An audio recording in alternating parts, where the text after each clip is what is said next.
And we are live. Welcome. We have not recorded for several times now. Well, we didn't record last time, and the time before that, I tried to record. But it fizzled, which was terribly disappointing, because that was one hell of an episode. Things happened. It was crazy. For this... that flying vomit comment? Yes, I'm pretty sure that was the flying vomit comment one. Okay. Or vomit or whatever. This time, we are starting up a new module. We did the last wipe up stuff last time. Didn't expect to because half of us were out of town and did not realize we would get back into town before it was time to play.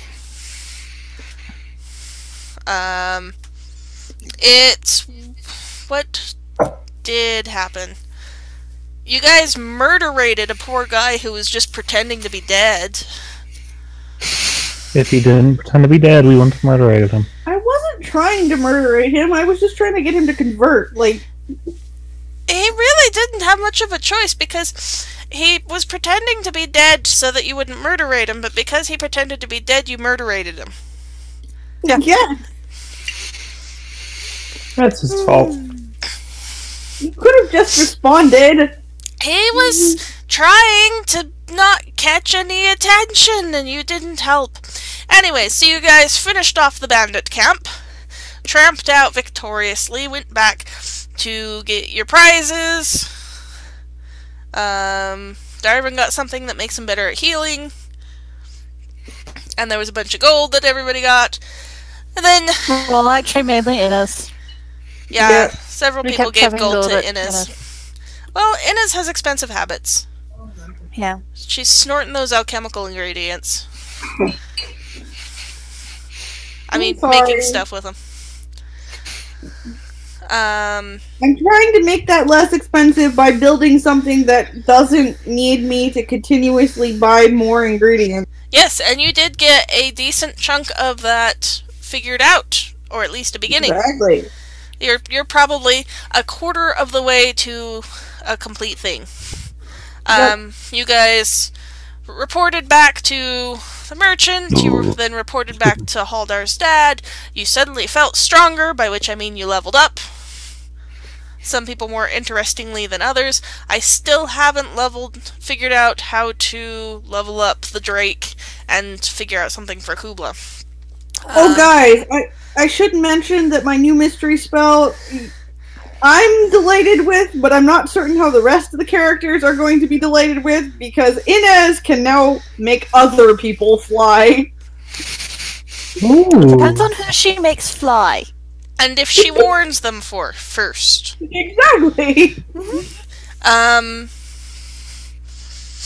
What was I gonna say? I was talking about... We did stuff. End of module. We leveled up. Something very important I was going to say, and I have forgotten Probably what we were... we went and talked with Haldar's dad. Yeah, no, it's gone. Completely gone. So... Then, after meandering around and doing things... Darwin, my plot monkey friend, mentioned, hey, we should go see how that girl we saved is doing. And make sure that she's settled in okay, and that her uncle's not a creepy person like the rest of them, and that kind of stuff. So you guys were headed towards the weaponsmith. We did head to... You did head to, but you guys walked in, and that's kind of where we stopped. I thought we talked to... You didn't talk to him yet. No, we were headed... That's what... We went and talked with Haldar's dad. We went and talked to someone else. We went and talked to Kara. We're going to talk to Kara. Mm-hmm. You were headed... And her uncle. And Sir her uncle. Warsk? Or whatever that is? Yeah, something like that. Oh, and we we had wonderful... totally not weird things going on between the certain kobold and druid. Oh yeah, that's the thing. You guys went and checked on how the kobold cult is going on. A couple of you did. Some of us were checking a little closer. Yep. Much too close. Definitely too close for Cubla's taste. Yeah. That is not how you eat somebody. She's mostly concerned that her human does not understand how to eat people. She's Yeah. like, I will demonstrate, and someone's like, no. I just tried to choke on my soda. Please don't do Don't it. do that. Yeah. It's not the best thing to do. Bad idea. It's not healthy. Soda does not make very good air replacement. No. So you guys are going through the city, and it takes you a little bit because you've only been to this place once to drop off Kara. But you do track down this weaponsmith's shop, and I'm assuming you head in? No, we just stand around outside looking lost. Okay. You get some odd looks from the passers-by. Oh! Before we start, actually, I do remember one thing I wanted to bring up. I did some... Oh, I remember what I was going to say. Okay. Rewinding before that. I was going to level up the Drake and Cubla, but my work decided to put up the blocker this week. And all of the sites that I would use are blocked. So that's why I haven't done that yet. But I will. I figured it was more important to prepare the actual session before doing any of that, because, you know. Cubla disagrees. Cubla, there's tasty meat next to you, Cubla. Okay, fast forwarding to... I did manage to look up a few things today because I'm trying to figure out a better way of handling, since you guys like to do them a lot, intimidation checks. The way that I have been treating them is like, sometimes I was doing it as like a save or a contested, where they might roll intimidation back or roll a will save or something like that, and it didn't feel like it was rolling correctly. So I think I'm actually going to try something I read about and treat it more like a skill check. I'll look at the situation, the person, what's going on, and then set a DC that you'll have to beat, rather than a save, per se. Yeah. Okay, because... Sounds fair. You know, somebody will be more likely to be intimidated if you have methodically ripped all their friends to shreds. So, you know, just using the will save wouldn't exactly make sense. Whereas if you're facing somebody who is 10 feet tall and, you know, has already... I just wanted to remind you that I do have two actually, magical things that have, like, preset effects on fear, so... Well, that's a little different. That is magic. Those will still work normally. This is just, I stomp up into somebody's face and threaten them. That's valid. I just wanted to be like, is my fear shit changing, No, or what are you doing about that? That's magic. That's different.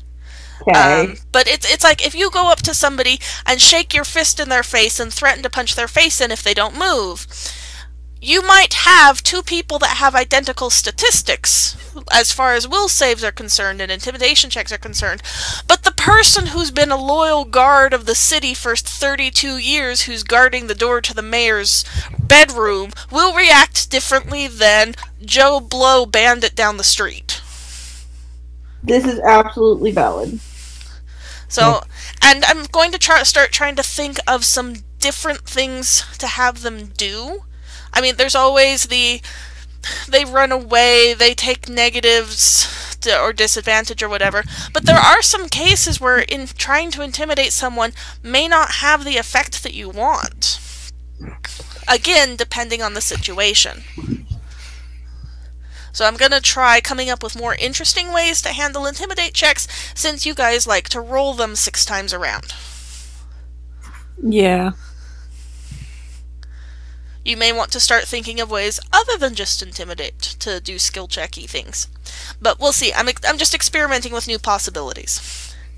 So, anyways, you are standing around outside the weaponsmith shop while the crowds, well, basically people glare at you because it's the middle of the busiest part of the day, and you're just standing on the sidewalk like schmucks. You're blocking traffic, causing traffic jams. Sorin looks around trying to figure out where we are. Oh! You know what? Intimidate. Also, I want you to know, I now have one charisma skill besides intimidate. Oh? I have a whole +1 bluff. Wow. I am impressed. So, Sorin, for your perception, you've been in this part of the city before, you know where you are. Do I know that the place we're standing in front of is Kara's uncle's shop? Yes, you've been there. Okay. You recognize I'm it. like, guys, that's the shop. Zenra, what are you trying to do with your intimidate? I'm basically just mean mugging. So, you don't just stand there, you tower there. You're, like, arms crossed, like, giving the stink eye to the... Suddenly, there's a lot more space around you guys. People are cramming into the very edges of the sidewalk as they go around you. And they seem to be moving a lot more quickly when they're near you guys than when they're not. Sorin waves.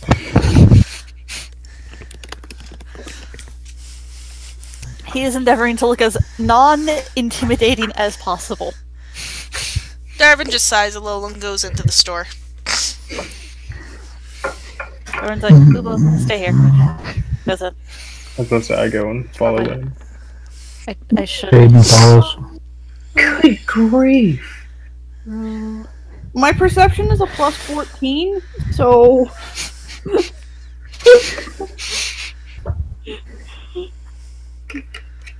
Essentially, I've built a rogue who doesn't want to rogue. Okay. Soren's like, Cubla sit, stays. stay. No, Sorin's just like, stay here. And Cubla's like, well, stays. It's like, you owe Ines me goes brushies in. later. Goes in, I do uses not that, owe you brushies. and uses that perception check on the interior, not the outside. And this is pretty sure what's going on, what's outside. So you Going guys on head into outside. the store, and it doesn't take... It's really easy to look around and see that it's kind of odd. Because if you remember, what you've heard about the weaponsmith Sergar is that he's one of the best weaponsmiths in the city. One of the most knowledgeable. It's weird that what should be a booming business seems to be doing horribly. There's barely any furniture in the store. There's very little stock. You don't see him. You actually see Kara there. She's kind of like dusting the shelves, but in a way, kind of like when you have the bartender that's been wiping down the same cup for an hour. It's sort of the same thing. She's already dusted everything, but nobody's been coming in, so she's just trying to stay busy at this point. Alright. Oh, incidentally, to anybody listening, we haven't done introductions, but you're welcome to go back and listen to our introductions. We haven't introduced. Do we want to pause for introductions? No! Okay, we'll continue. I mean... We're sure. people! If you've actually been listening, you should already know who we are, damn it! Pretty much. So, Kara looks up and she goes, "Oh! You're here? I heard you guys had left, but you're back. Welcome to my uncle's store." She seems a little more self-assured than she did before, because, you know, she was pretty, Well, considering the fact that people had tried to kill her and steal all of her stuff and burn her house and possibly her with it, at that point she was pretty bedraggled and kind of out of it, but she seems to have become more sure of herself now.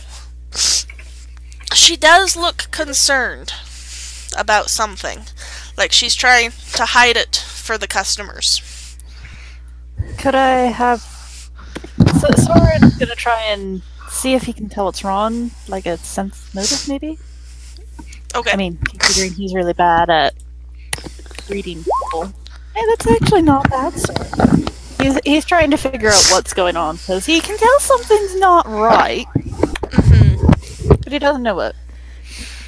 He notices she definitely seems concerned, and she keeps glancing toward the back part of the shop, which, in this area, you guys have seen some of the different stores and stuff. Most of them, in this area of town where you've got like all the blacksmiths and various people that make things, you have the shop front, and then the back half is like a home / crafting place. So smiths probably would have a small outdoor her yard forge type thing, and you do actually hear some very faint ringing sounds as if somebody's working on something, but it's sort of half-hearted, or rather it's coming slowly, not as speedily as you would expect from a smithing things. Smithing. Sorin's like, is something wrong, Kara? You don't She's seem like, particularly... well, I'm just keeping an eye on the shop while Uncle's working in the back. How's he been? I think we met him before. Yes, I remember that he did not want to exactly pay you, even after I said that he would. But he did. He's done fine. He's been very accepting. He's let me into his house, his home. I help take care of things.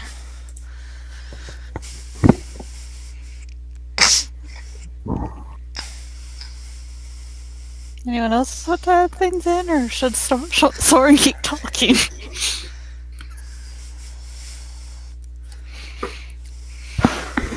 What are you guys doing while this is going on? Are you just standing there and listening? Are you looking around the shop, seeing if there's anything interesting? Come on. There's not a whole lot to look at. You seem to remember when you were here before, there was some chairs that you could sit in, and at least one table that served to, like, display stock and things like that. And the shelves were full of all kinds of weapons and shields and everything. But now there's maybe 20 things for sale in the whole shop. Oh, no, I know what happens now. Ines just bluntly goes, "Were you robbed?" Kara just blinks and she's like, "No. Uncle just hasn't been making as much lately. And I think he took some of it to sell somewhere else." Nice job, Zenra. He's in the back, if you'd like to speak with him.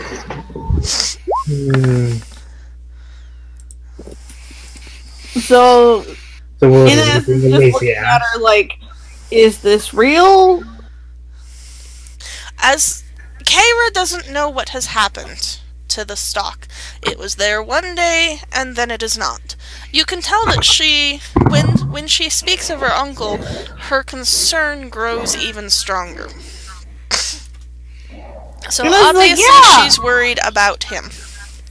Yeah, Inez is like, yeah, let's see him, because clearly she doesn't know shit. Sorin, I'm sorry? like, Did you say something? Nope. Nope. Did not. is your uncle well? He's not sick. Maybe he'll speak to you. He won't tell me anything. She gestures towards the door that leads into the back half where the house and the outside area is. He's out working in the forge.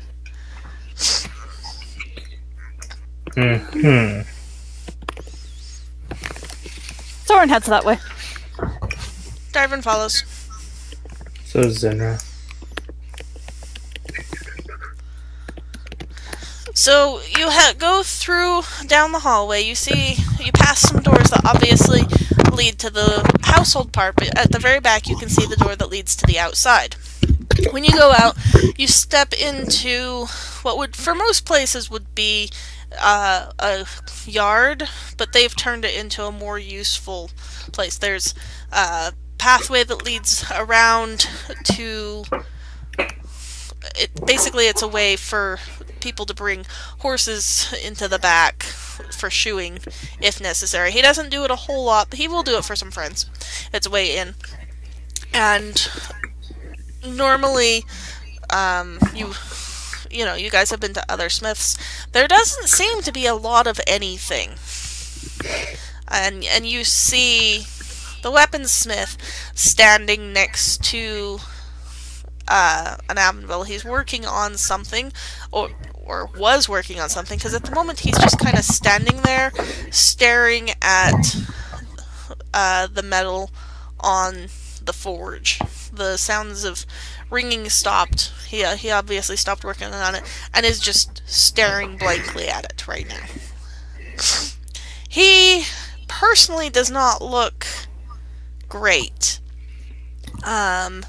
It looks like he's been wearing the same outfit for at least a day. He hasn't brushed his hair or possibly washed his hair. He just hasn't taken the effort to take care of himself. I would like to detect magic. You don't sense anything specific. I mean, you get a dull sense. You are in one of the big shopping areas of the town. You sense some magic items in the other shops. And even maybe one or two left in Sylph's shop. But nothing specifically that seems like a spell, other than what would be on an item. That's fine. Sorin has a relatively good heal check. Could he possibly, look closely at the guy to see if he recognizes a problem? I'll let you roll it.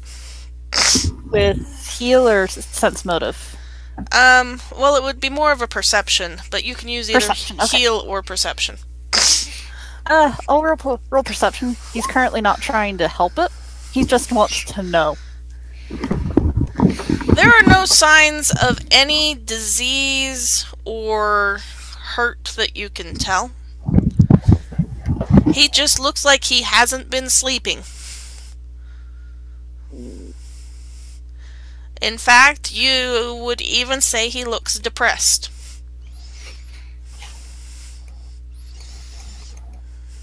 No one wants Ines to dance. What? Well, I mean, we clearly have a... Oh, never mind. Hang on. Hanging. I am going to cast one of my new level 0 spells on myself. Okay. Oh boy. I don't know why I'm rolling. It's not a roll spell, but... Well, it lets me see your info. Exactly. However, I am going to roll a +2 on my diplomacy, which gives me a whole 1.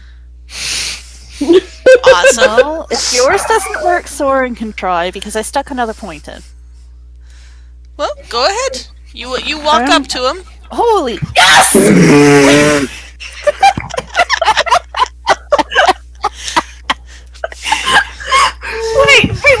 wait, because action with that diplomacy roll. Talking face. She walks up Social to face. and says, "You look like shit." What? What's going on? Yeah. What? Oh, you're talking to Mom.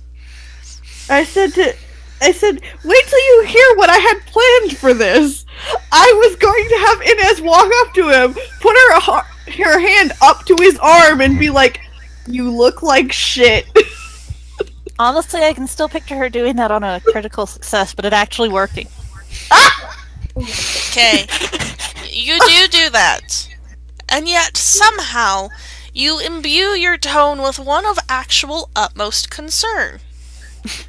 So it's sort of you walk up, get his attention when you put your hand on his arm, look up at him with these big, wide eyes. You're small, so you're adorable like this. You're not meaning to be this cute, but you're coming across as cute somehow. You look up at him and you're like, "You look like shit." And he looks at you for a long moment, and then bursts into tears. Inez immediately backs away and says, "I broke it!" He drops to his knees and starts to sob. Oh, I'm just so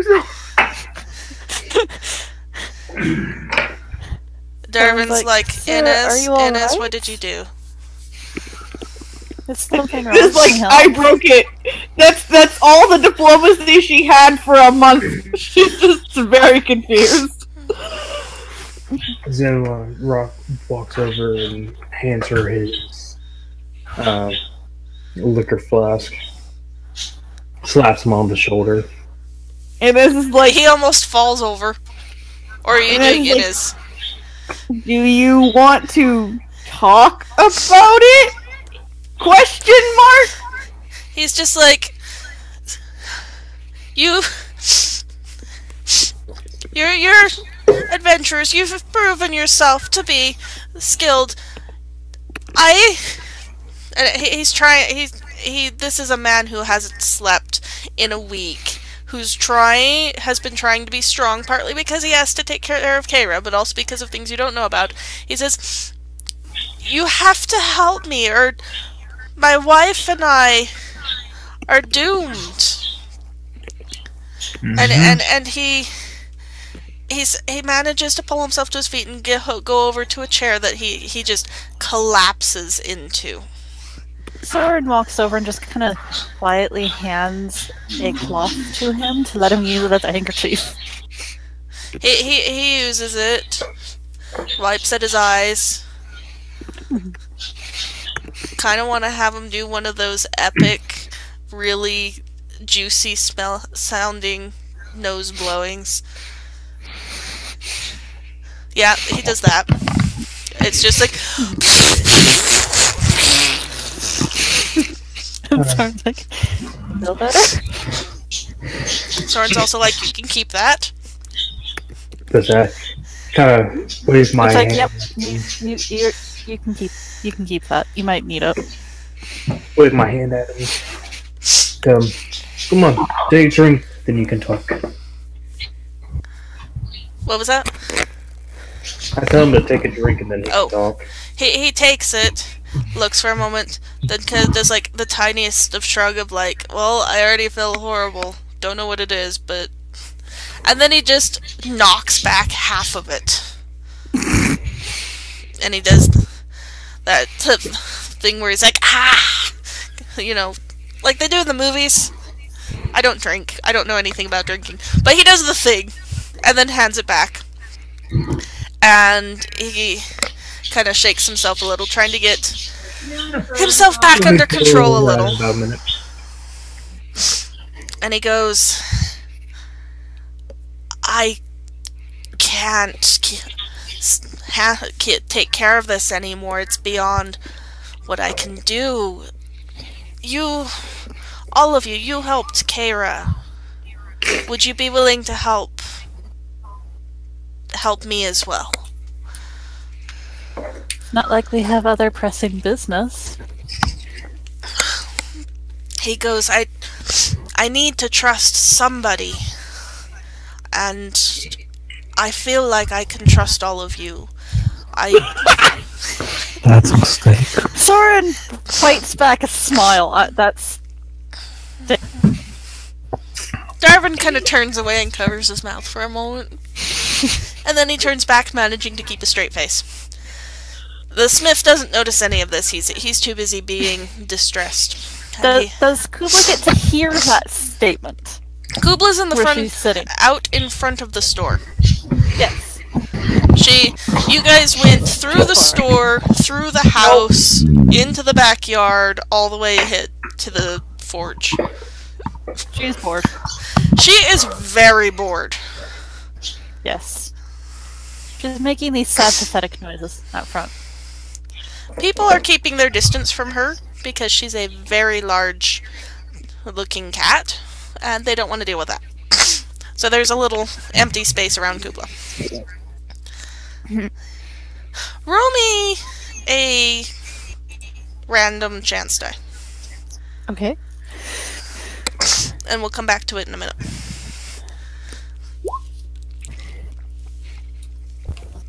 Okay, so the smith says that he feels he can trust you, and he will tell you his problems, tell you his troubles. He relays this to you guys kind of haltingly. His voice gets a little stronger as he goes and gets himself back under control. And he tells you that his wife, Tirana, she passed away 6 months ago after a long, drawn-out illness. She was never strong. When she was born, it was a hard birth, and she was sick as a child, and she was never very strong. And she came down with something, and he didn't have either the money or the influence for a magical ritual to remove the affliction. But the priests assured him that it was a natural disease.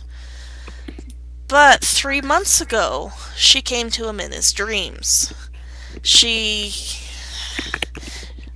was in torment as if she'd been tortured. And she said that she was being held prisoner in another plane. She had been told to tell him that she would not be released until he met her captor's demands. And she would know if he had gone to the authorities, and only if he followed their instructions would she be free, that she was being held hostage against him. And before you ask, she said things that only she would know. Many things, personal things as well as larger things, like specific items that I own and the size of my fortune and things like that. And he's already made several payouts as demanded, and he's not sure that they're ever going to stop and that he'll ever be able to free her. So he's done a payout once per month. At each payout he had to leave a certain sum in both coin and weapons in a secluded location.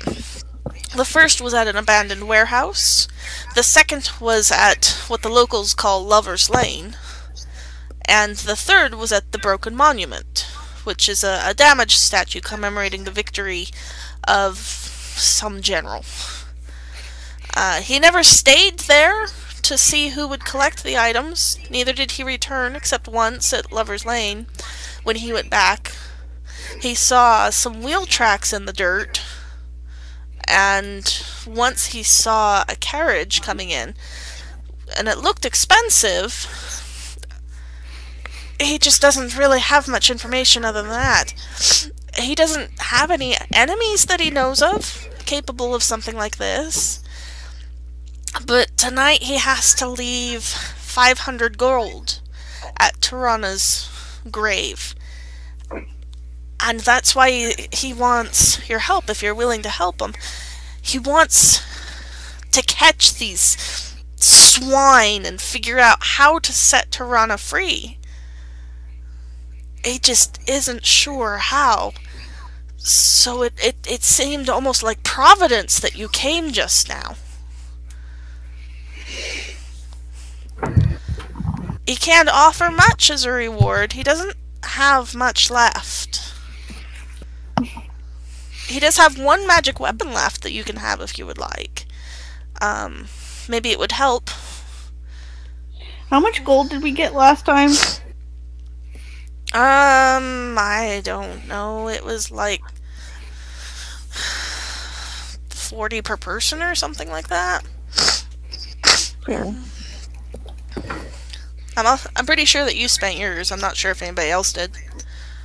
I haven't spent like any of my money. Ever. I think I could almost pay the. Oops, that was not what I could pay. I could pay his debt to the people on my own and have leftover. But Sorin also learned to be very, self-sufficient. I'm sitting on about 600. Almost 700. I mean, he has the to 500 gold that is demanded, so he could offer that, but that's pretty much all he has left, other than a few weapons. Yeah, but see, here's my thought. If we put our money out there, I ain't prepared to lose it, so... However, real good motivation to keep finding it.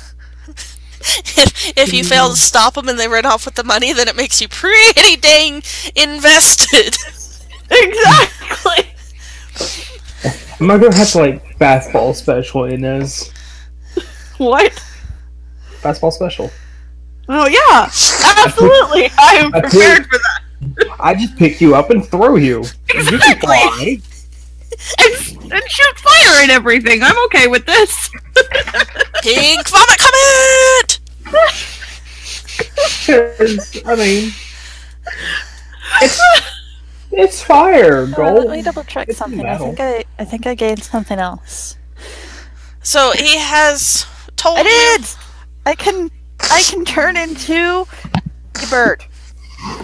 That's I exciting. think. Yes, because I can do smaller animals, and I think I have a good fly check. For no other reason than I can turn into a bird. It's like literally the only reason I have points in fly. So he has told you his story, and he just goes, I hope you are willing to help. I don't know what I will do otherwise. Sorin is willing to help, given that this is a similar problem to other things in his history. True. He is more than willing to help mothers that have problems with the supernatural going on. Yep. So he's willing to give you a weapon. It is... Let's see, who already has weapons? Me. What kind of weapons do you have? I have the icy sword.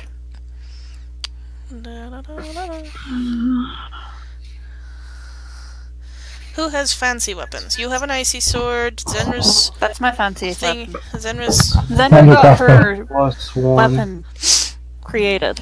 Yeah, that one's fancy.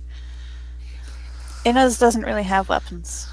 I mean, I have a half-created, really fancy weapon, but it's not created yet, so... Yeah. Maybe we can talk him into helping you create it if we do this. Yeah, you probably could get him to help. How does my lightning crossbow? Was that something you picked up recently? Yeah. I don't remember.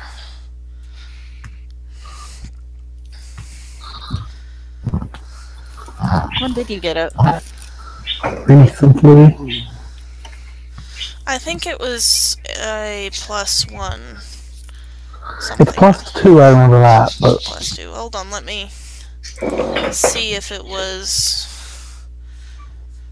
the last one. If it wasn't the last module, it's gonna have to wait to figure out. But I'm not worried, let's just say. I didn't know what the extra damage was on it.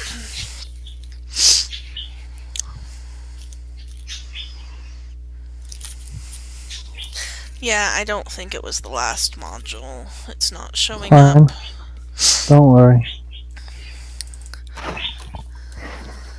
I think it was like an extra d6 of damage or something like that. I think it was similar to the scimitar, so yeah, that sounds right.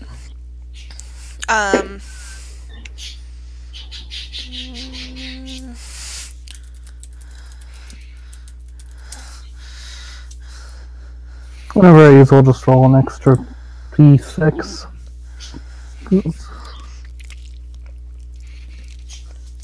The across the standard is 1d8.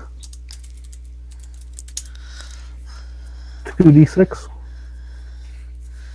Yeah.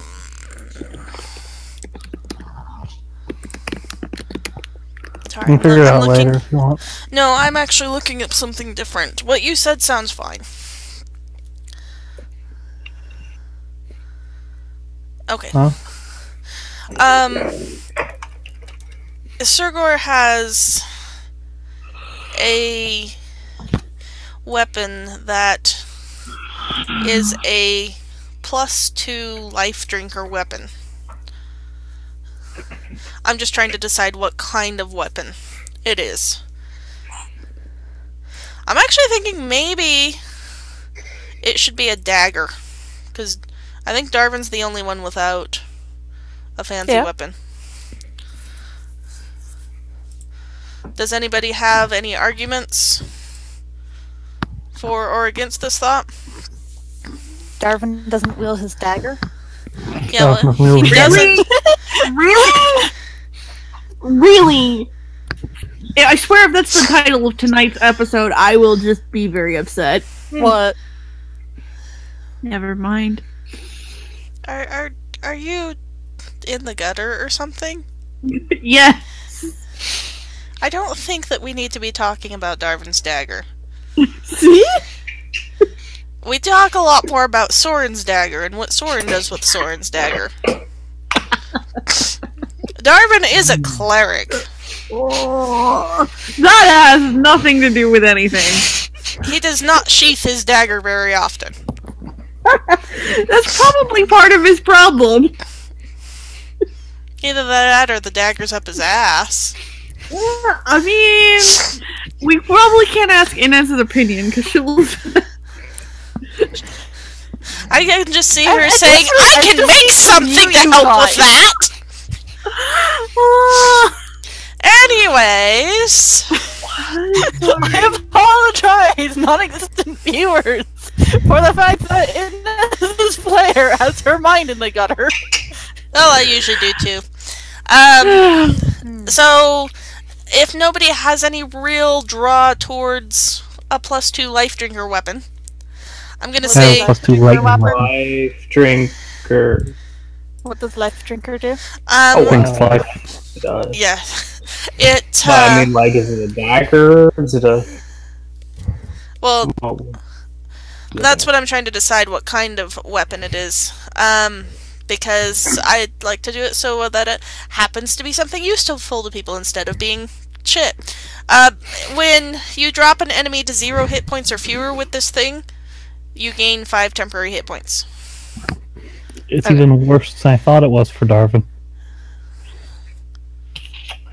no. Yeah, I have serious problems with Darvin doing this because he doesn't use his dagger. Maybe he would if it was useful. We need to stop because he's a cleric. He uses his sling. It heals you! After the conversation we just had, you literally... Never mind. Sheesh. If it were to happen to be a +2 life drinker... Great sword. It could be. Would that be useful? So we We can... can give it to Saerenrae, who brings people to 0 hit points. At first I was like, that would be really entertaining for our dhampir who does not want to be a dhampir, but it really... Hey, hit crap. lo and behold, it's a life drinker weapon +2 greatsword. Cha-ching. That's better.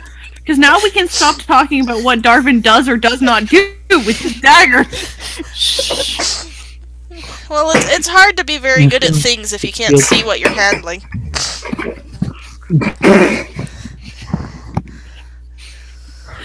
The number of ways that could be taken. I'm just laughing because now my brain is going, wow, you could have an entirely different connotation to, it wasn't on fire when I went in!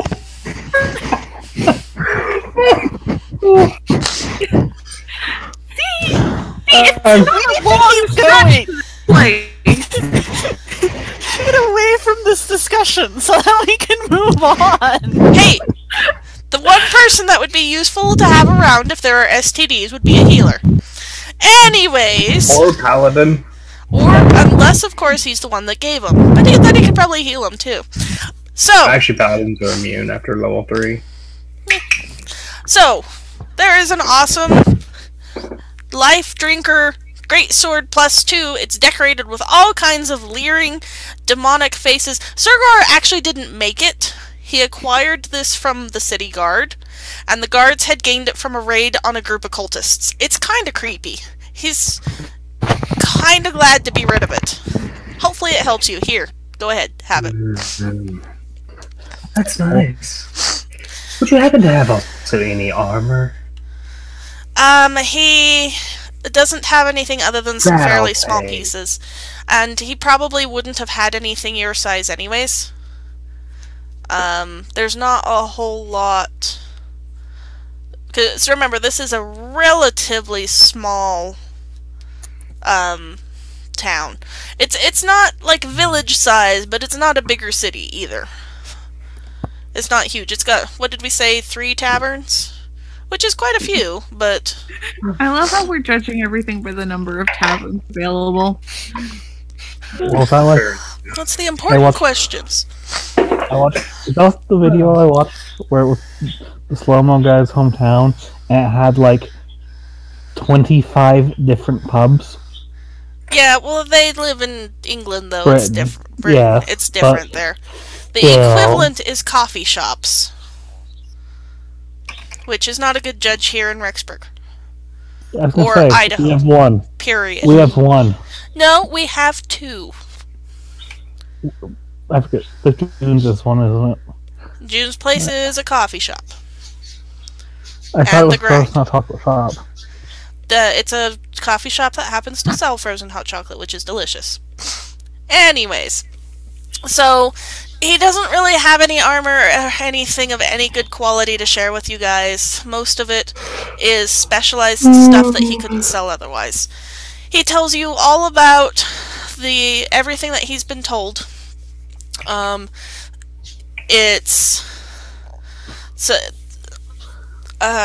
The money is supposed to be dropped at the graveyard, at Tirana's grave. Her grave is fairly secluded, so that makes it easier for them to get out there. The drop-off isn't for a while, so you guys do have some time to make some preparations if you'd like. Sergor will lead you to the graveyard, but he probably will not stay, just because he would slow you down. But he will lead you there so that you can find it. Soren's like, perhaps you should go to bed. I'd recommend a nap. He kind of smiles thinly, and he's like, I will sleep when this has been resolved. So whether he leads you there or just gives you directions and you find it, it's up to you. Eventually, you get to the graveyard. As you enter the area... Cubla complains. Oh yeah, you rolled high enough that it doesn't matter. If you'd rolled lower, I would have had her get distracted and go away. Oh, okay. Or, like a kobold go past and she get caught sinking her teeth into his tail. So you guys get to the graveyard. It's quiet and shady. It's a little overgrown. The reduced staff has focused more on security than maintenance, and the lush foliage presses in from all around. Tarana's grave is in a secluded spot, several twists and turns from the main entrance, but he gave you good instructions so that you could find it quite easily. Mature trees surround the area of perhaps a dozen graves. One is fresh dug and gaping open. The gravel road runs past and under an arbor where flowering vines arch over the road before opening into an area where carriages can turn around and return. So you guys have some time. You can set yourselves up however you desire, preparing for an ambush.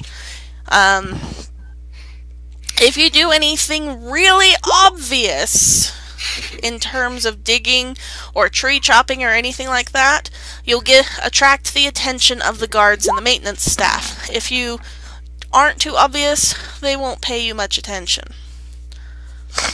I'm going to let you guys discuss what you want to do while I run to the bathroom.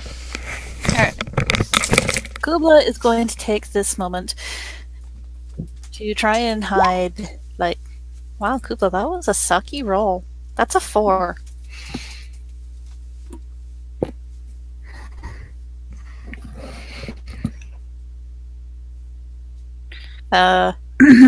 Inez would also like to use stealth, but I'm thinking in Inez's case, it's not so much that she's trying to, like, hide, it's just that she's so small and gray-looking that she's kind of unnoticeable.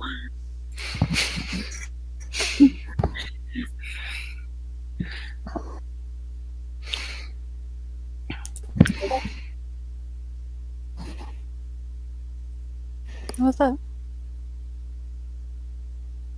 Sorry, that was me. Oh, okay.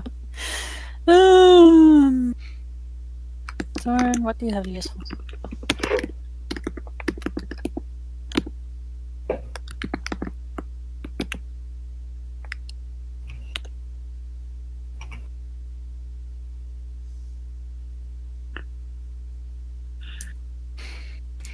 There we go.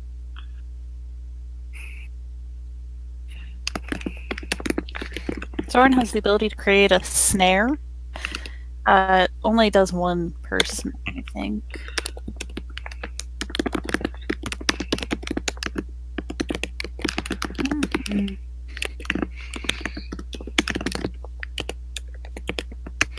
Yeah. One creature.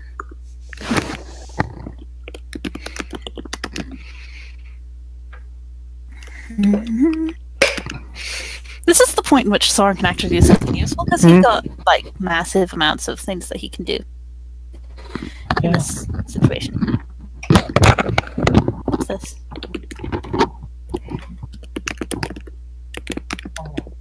Yeah. No.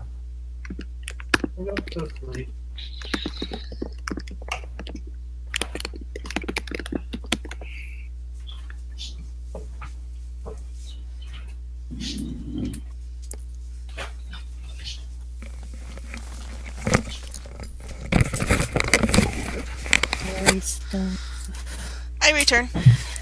Hello. We haven't really discussed a whole lot, but that's because I'm reading through 5 million billion spells that Sorin can do that are actually useful at this moment in time. Potentially.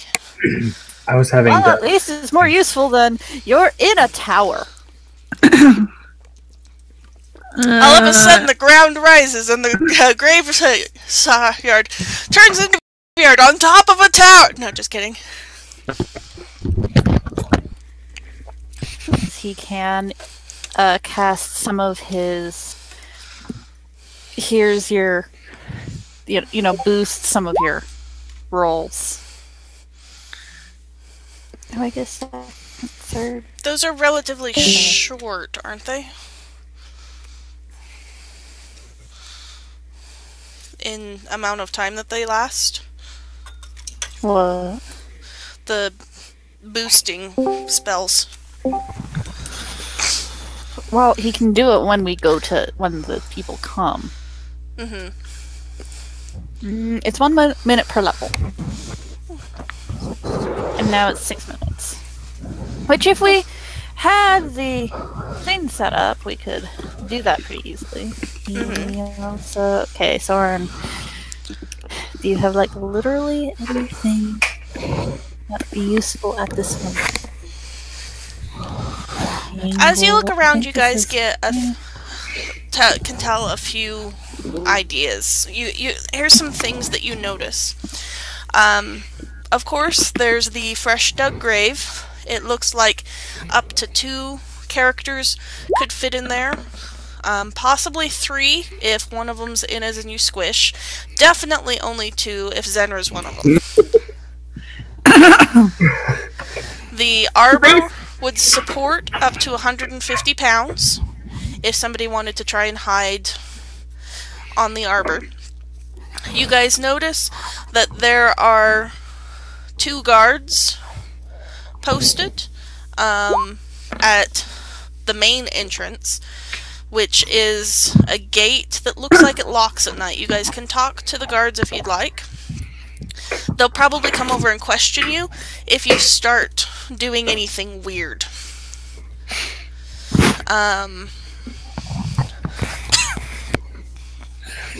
I rolled a knowledge local just to see, because we are in a graveyard, and I just wanted to see if like there was any like local traditions or like legends about like the dead people here that we might be able to use, because usually graveyards have some sort of like, and this one is haunted.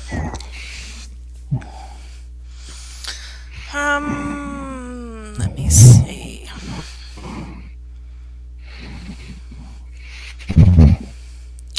You have heard, not specifically about any of the gravesites, that the guards are among the most useless of guards.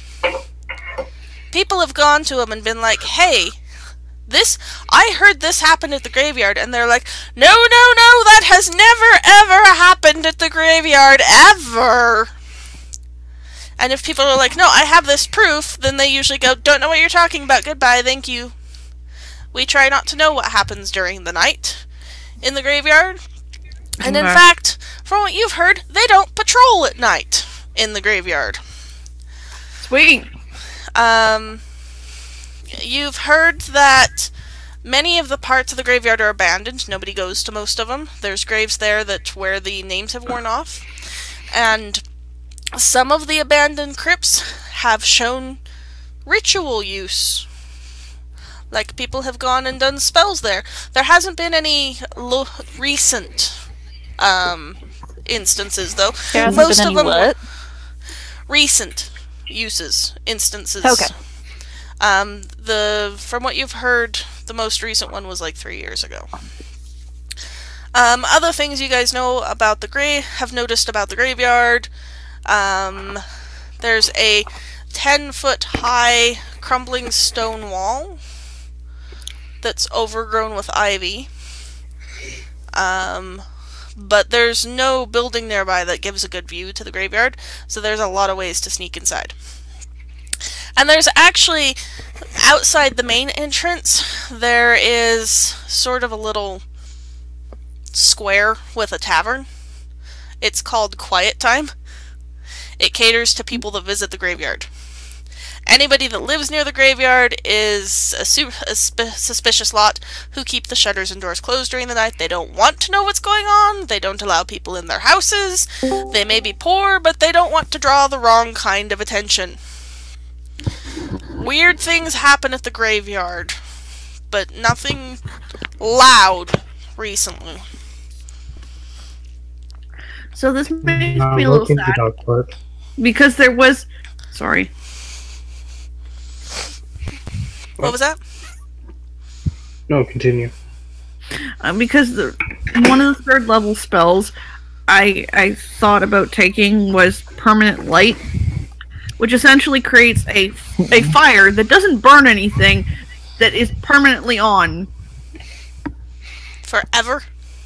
Mm-hmm. That would have been exciting. That could have been a weird thing that people are like, what the fuck is this? Exactly.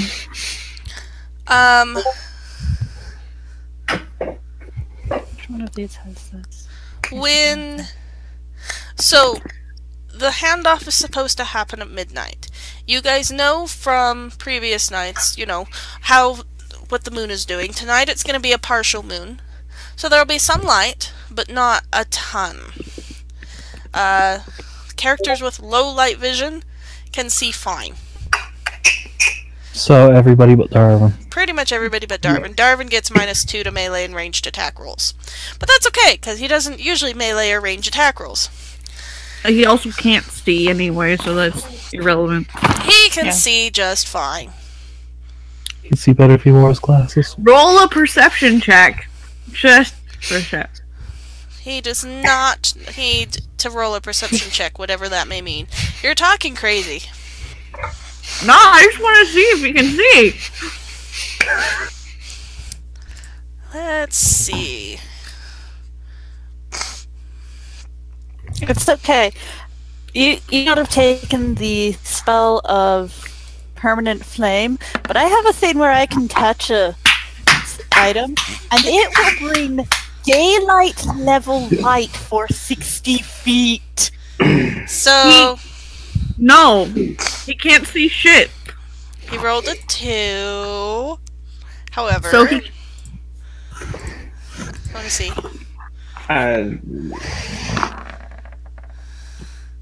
He can see just fine, thank you. wait. Hold on. What's the counter roll to that? I think it's sense motive. Yeah, I would say sense Sounds motive right. would work. Cubla does not. Please do not fuck with Inez tonight.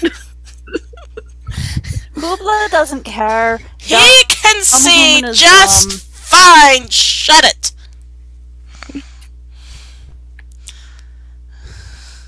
Sorin's like Darwin. Darwin. Dang, even Adin knows. Sorin's just kind of like grins at Darwin. Darwin, really? Darwin. Darwin. Darwin. No! I want to see something. Wow. Okay, Darwin knows he's bluffing too. Darwin knows he's bluffing too. I can tries to see. interpretively dance her disapproval of Darwin. I can see just fine, and I know what you mean, Cubla, even without the bracelet. I'm just picturing her pretending to bumble around like Darwin in the dark. I love how it is actively canon that he really cannot see where shit. Yeah, the dice really don't want him to actually be able to see. So while there's this loud argument going on, one of the guards comes over to you and he goes, "Is everything all right?" It's alright, our cleric just can't see. I can see just fine. Alright, make the guard has to roll a sense motive check. I'm just gonna roll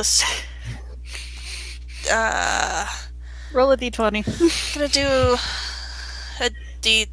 Yeah, just a regular D20. This is not a highly skilled guard. He believes Darwin.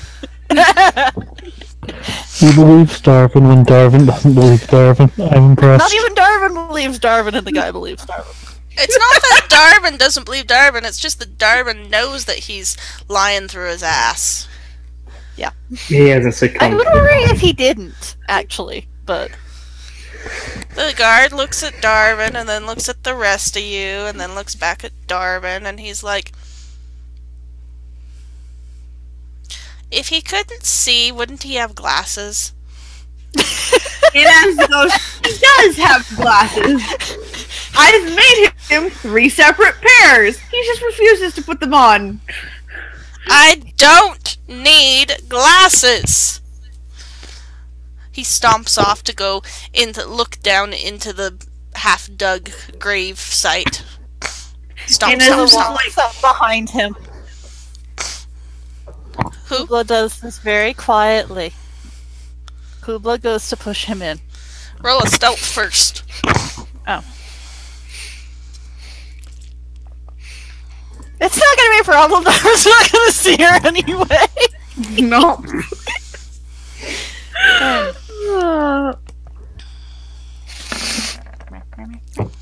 Nope. Ooh. That's actually a pretty good one. Yeah. Too bad he wasted it on the thing that literally has more stealth than God. So he sees the contents of the empty gravesite very good as suddenly he falls into it as a cat butt smacks into the back of his legs. Sorin, your cat just knocked me in the hole! So I'm like, you know, honestly, you don't need glasses, right? You should have. Coming! The guard goes, excuse me, if you guys are going to cause disturbances like this, I'm going to have to ask you to leave. Meow. I just look at him. He goes, unless you have a good reason for being here, I'm going to have to ask you to leave. Aiden goes over to help pull Darvin out of the hole. So I'm like, we're here on request of what's his name? Sirgor. Sirgor?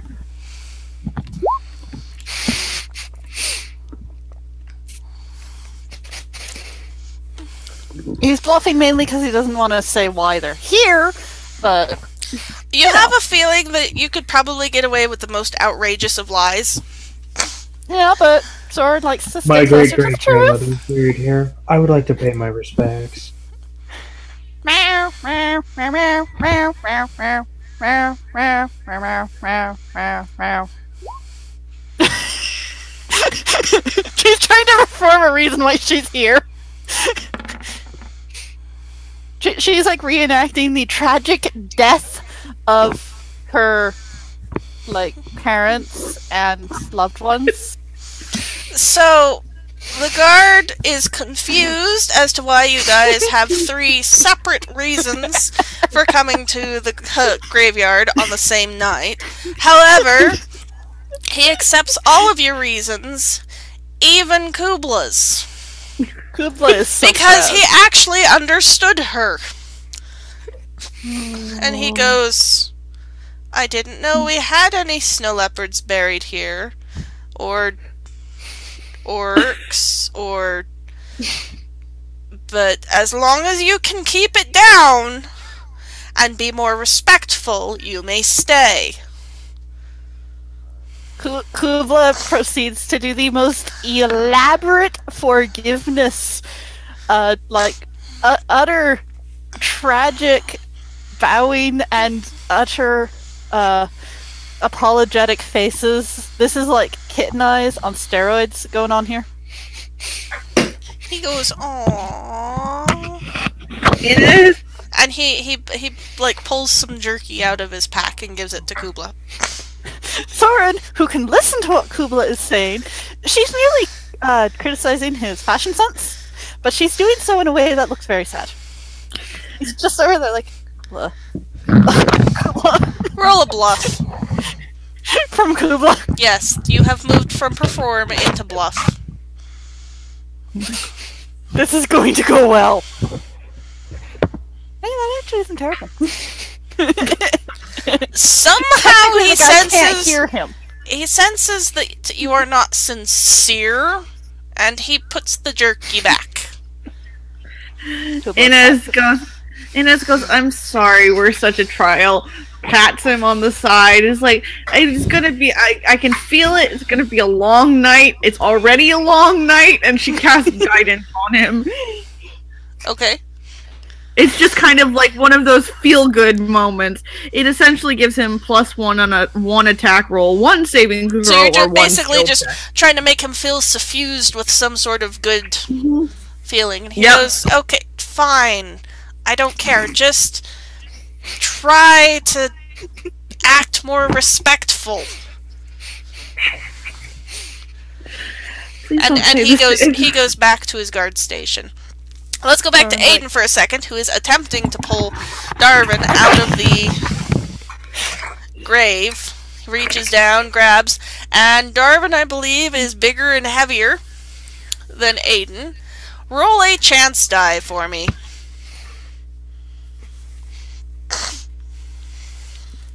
Adin.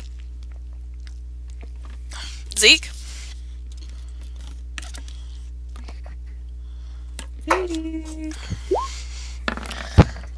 There we go.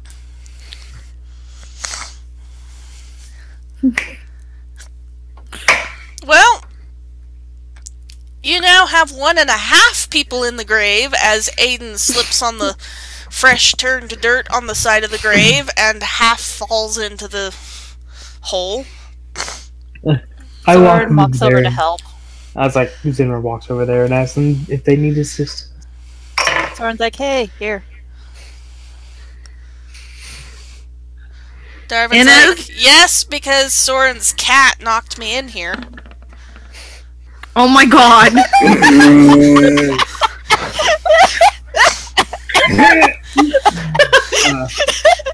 Okay, we now have Like, 2 and... Roll up, actually, roll a chance die. Oh no! Oh my gosh! You know how I said that you could only fit 2 people in the hole if Saerenrae was one of them? Well, amazingly, you can fit 3 people in the hole, as long as Saerenrae's on top, squishing the other 2 down. Sorin like goes to pull them out.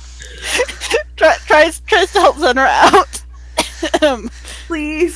Please trip over them. Oh my god. But there we go. There we go. So, Sorin, you reach down and manage to help Saerenrae climb out. Adin There you go, and Saerenrae. Darwin are just, like, on the bottom. You guys okay? Dinner also weighs No. like 250 pounds. Yeah. Yourself, you can blow yourself back up. I just have a picture of that cartoon thing where it's like into the thumb and you reinflate. You know what? Actually, in fact, Saerenrae, roll a d6.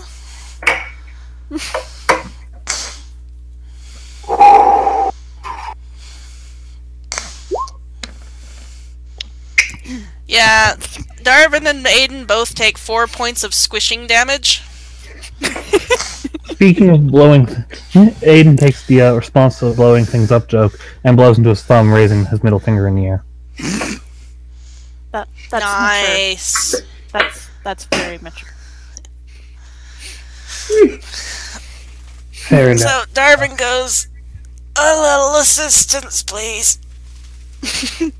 They tried. Well, You tried, Let's- and then they tried. You know, you're right. I might just want to climb out myself. Sorin's like offers hand.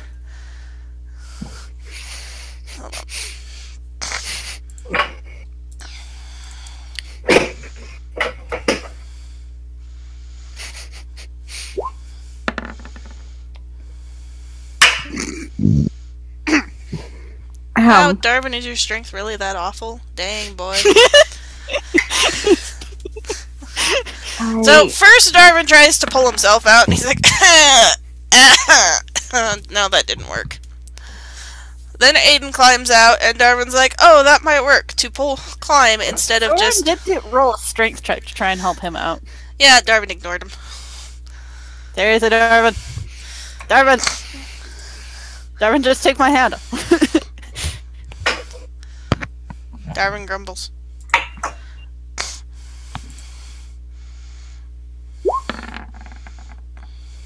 The day gets better and better. He scrabbles at the wall for a while and then goes, fine! Takes your hand, but you don't quite manage to pull him out. You halfway do. Okay. Do I roll another check or? Sure. Wow. Yeah, it takes some struggling and some scrabbling, but eventually everybody's out of the hole. Darwin, why are you heavier than Saerenrae? I'm not heavier than... Eat rocks. He stomps off to go look at the arbor. Nobody can push him into that.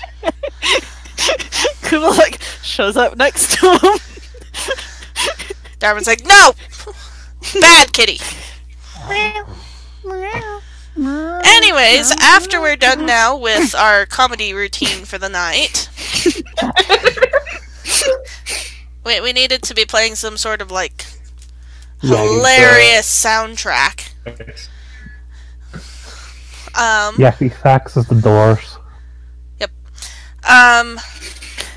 What do you guys actually want to do to prepare for the night? Other than continue following into things. Sorry. I would like to point out that Inez actually has a feat that allows her to sit in one place for a minute and look like rocks. You could become a tombstone decoration. Yup. Actually, that is a thing I could do. Just like, legit. I could sit next to the grave and nobody would see me. Yep. you become a grave gnome. Yup. So, that's Inez's current plan. You guys figure that they'll probably come in, since Sergor saw a carriage at one point, it may be that they're riding past, you know. It's the opposite of a drag and drop. It's a grab and run. What time is it right now? At this point I would say it's probably... What time What time do you guys think you would have gone to the shop?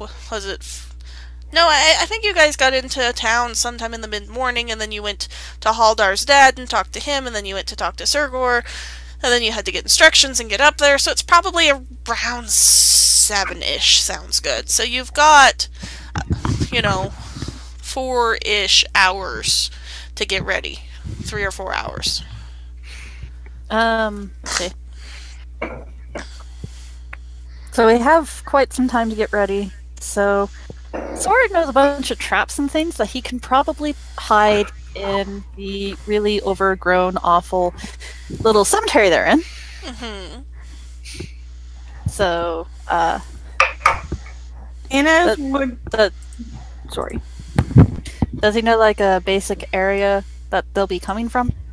Yes. What I'm going to do, if you give me just a second, is I'm going to actually swap you guys over to the map. So let me move things real quick. Ah, but awful map. I know, it's your favorite. With scary monster mountain.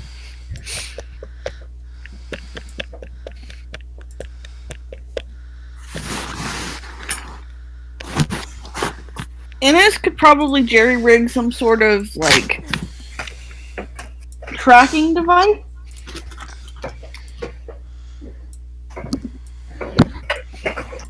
Tracking the... Oh, like on the stuff? Yeah. Probably. Okay. So, this is kind of what you're seeing. Actually, hold on.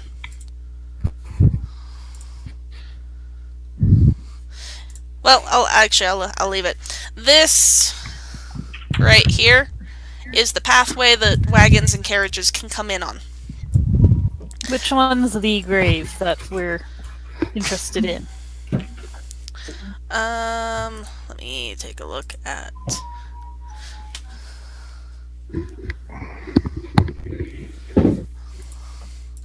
I'm gonna say it's this front one right here. Okay. I would... No, what's... Right. Bushes? Bushes. Yeah, right there. Let me take a look at the thingy. I have like 17 windows open.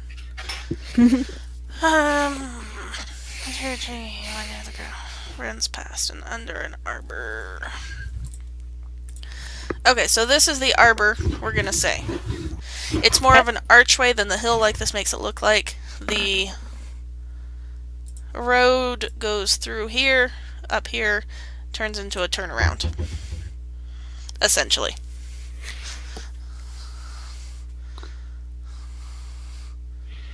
I would like to. Same. Oh, thank you. Arbor. Badly written. Because I want to see about just hiding right there. Okay, that's some of the overgrown foliage in the area.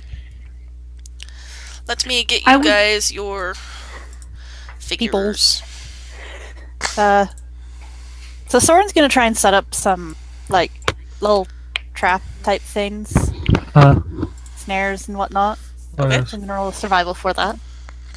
Hey, not bad. Neat. He wants to, like, slow him down or something.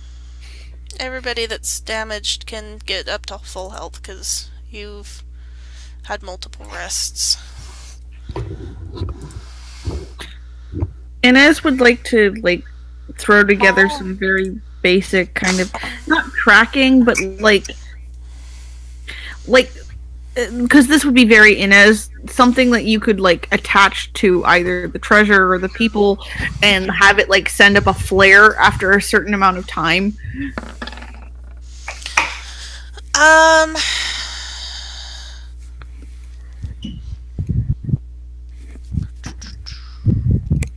That's a survival check to kind of try to make. Kind of what Sorin was doing. Well, make a hiding spot. It kind of make a hiding spot, but kind of clear the way to where Saerenrae easily get through. Through there. Through there. So going down the list so far,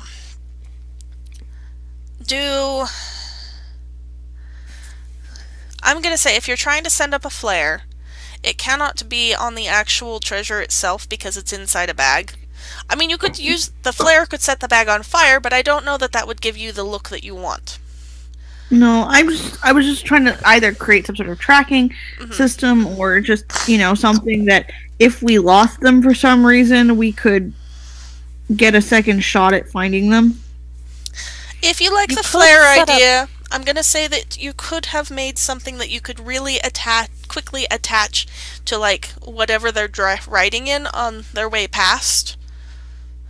Slap it onto the side of their carriage, and it would send up a flare. Okay. For a tracking thing, I was just thinking of things that would make sense narratively for Ines to do. If she has something that could be sprinkled on the ground and they would pick it up, or something to attach to the bag that would, spill out as they walked, Sorin could track it. That's alternatively, if you have anything that smells like cobalt. Sorin, your cloak! Sorin, you're you! We just throw it in the bag. Yep, that would totally work. So, if you want something that sends up a flare, I would say that it would have to be something that you attach to the wagon. Okay. Otherwise, you could probably craft something that would spill out invisibly from the bottom of the bag. Maybe you create a very small hole in the bottom of the bag that the coins won't come out of, but whatever this material is could trickle out, and it could be something that Cubla could scent trace. See, the problem is if that ends up in the carriage, then it's not trickling anywhere. True. Or it just smells it smells like something that only Cubla can track. If it's strong enough, it would probably scent through the air, regardless. Alright, well then I would need someone to help me with that, because my survival's not really high enough to be yeah, that'll work. Well, if you're just making something that smells weird for Cubla to track, you need to work with Cubla to get something that she could follow. Cool, we'll do that. Inez goes, Cubla! Meow? Let's find funny smelling stuff. Meow? My internet seems to have gone out up here. Oh no. So. Inez is it's a game. You tell me which one smells worst, and we'll stick it in this bag and send it far away. Meow? Hold on! Small woman is doing weird things! Doesn't Inez always do weird things? No, really weird things! Isn't that Ines? Oh, really weird things! Save me! Yeah, I'm. So essentially, what Inez and fix Cubla that, are but I may doing not be during able to these return. 4 hours are wandering Okay. around this You vicinity. probably need to roll a handle animal track. Just or get to Sorin. I will try the handle animal check, and then she will try Sorin, just because. Because, Dang! you know. Wow.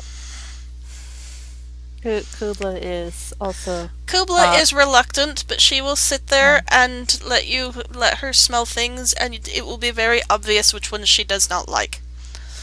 There will be obvious facial expressions. And you dang well better give her brushies afterward. She probably will. Weirdly, Inez is fairly So fond you of are Cubla. working on making something that Cubla can track. Yep. Both oddly social, not good at social beings. Sorin, you were working on traps, correct? Yes. Traps for people, or traps to slow down the carriage? I was going for, like, people. For people? Since we're trying to figure out who they are. You successfully make 2 traps. Okay. Of whatever kind. You can pick where you want to put them. And what they do. Saerenrae, you were working on clearing that spot so that you could both hide there and be able to get out of it quickly. You successfully do so. It's not the best job done, but it's good enough. The darkness will hide any bits that look unnatural. So what's this thing? Fair enough. That is part of the carriage that doesn't exist yet, because it's the horse. Oh, okay.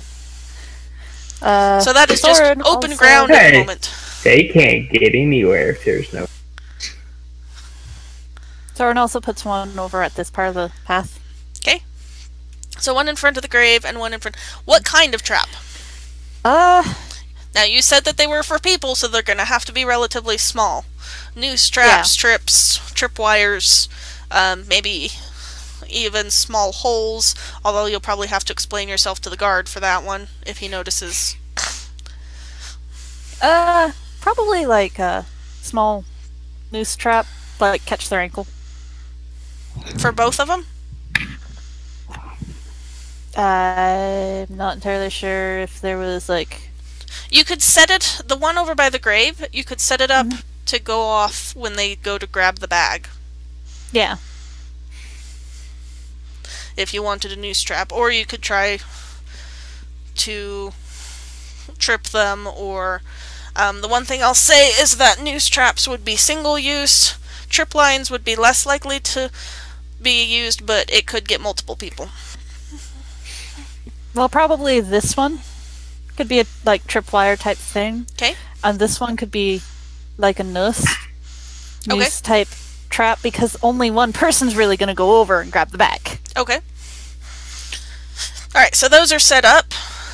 I don't know what Darwin's doing. Darwin's doing something. Last turn. I don't know. He could set up.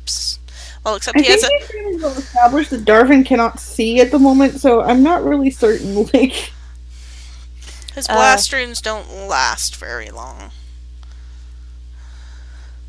Have we decided what we're going to do with the people? When Nope. we, catch them. I think at the moment you're just trying to catch him. Okay. Um. I say this because I have a cool spell I could use if we fight them. Yeah, Darwin's blast runes only last 30 seconds at the moment. They're very short. It's a pity. It's measured in rounds. Let me see if he happens to have any useful spells. Oh, he could do a glyph of warding and ward. That actually could be useful. This powerful inscription harms those who enter, pass, or open the warded area or object. A glyph of warding can guard a bridge or passage, ward a portal, trap a chest or box, and so on. That's not the worst spell. Well, he could put it on the bag, Exactly. and It's not the- or he could put it in the area that you guys think the wagon carriage will go through. Yeah, better on the bag, because if we're wrong, we're fucked. He can do it as a blast or a spell. What is a spell that would be useful?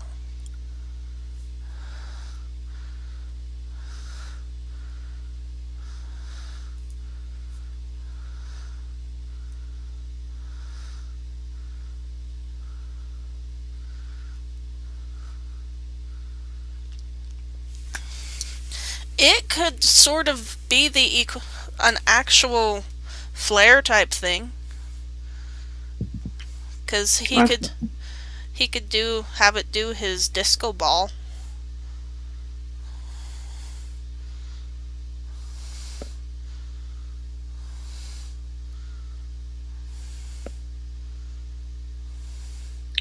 Or the command spell. It's up to you. I don't know, I'm just seeing if there's anything useful.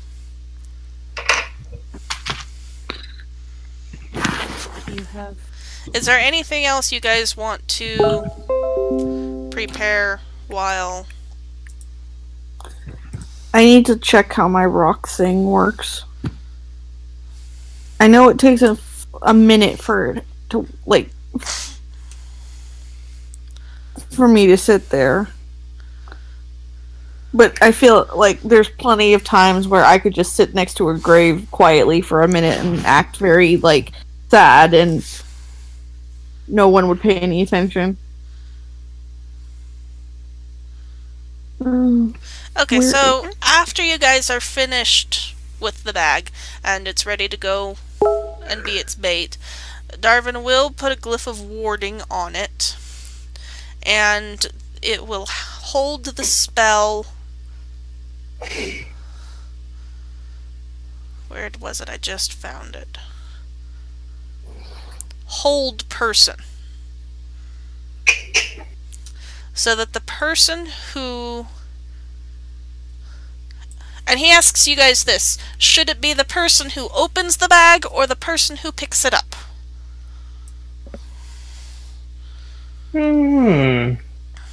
Opens the bag. He's leaning towards picking it up. I think picking it up. But he's asking for what you guys think. See, I'm really worried about finding who's behind this. So if the people who just pick up the bag are just lackeys, you will find out not a lot. Hold person doesn't last very long, though. That's true. Then it should be the person who picks it up. If they could slow them down, it'd make it easy to catch them. Okay, so he will...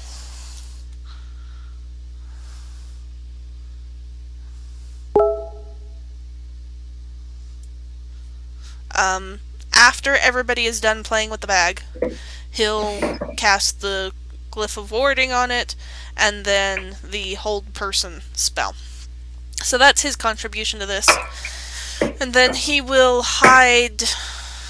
He'll make a hiding spot for himself behind this tree. So the I graves... vote we all make stealth rolls with advantage because of our preparation. So, Soren's got a better idea. Hmm?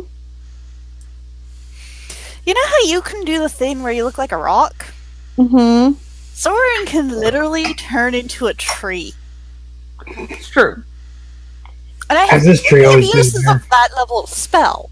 So, honestly, I'm leaning towards Sorin just straight up becoming a tree.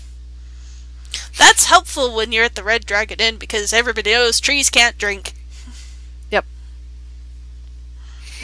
Sorry, referencing a deck. Yep. The druid turns into a tree onto a this plane. Is everyone done with Sorin right now? Has everyone done the things they want to with Sorin? I think everybody's getting towards done. Okay, so for all intents and purposes, Sorin walks over by. He comes over. Okay. Here. No. Sorry. Okay. Sorin comes over here. So I'll just have you hide, and I'll run you. You said the arbor could hold someone up to 150. Eggs 130. Okay, we'll have him hide on the arbor. Sorin is turning into a tree. Are we shooting? Are we going to have a battle or something soon? I thought I was gonna have Cubla go up on the arbor, but If we have a battle, can I shoot things from it? Yeah. It can count as tactical sessions. Yep. Yep. Sorry. Hope your computer fixes itself before next time. It always waits for the day that we're playing. It's kind of crazy. Okay. is there space in Saerenrae's hiding spot for Cubla? Can Cubla come hide with Saerenrae? Definitely at least on the other side of the tree. Yeah, all she needs is a way to, get in this foliage area, but also get out. Sneaky, sneaky, sneaky. You sneak successfully in there. There's space. Okay. Zeke's computer is updating, so he's just basically giving it up. And he's going to hide on the arbor. Let me roll stealth for Darwin.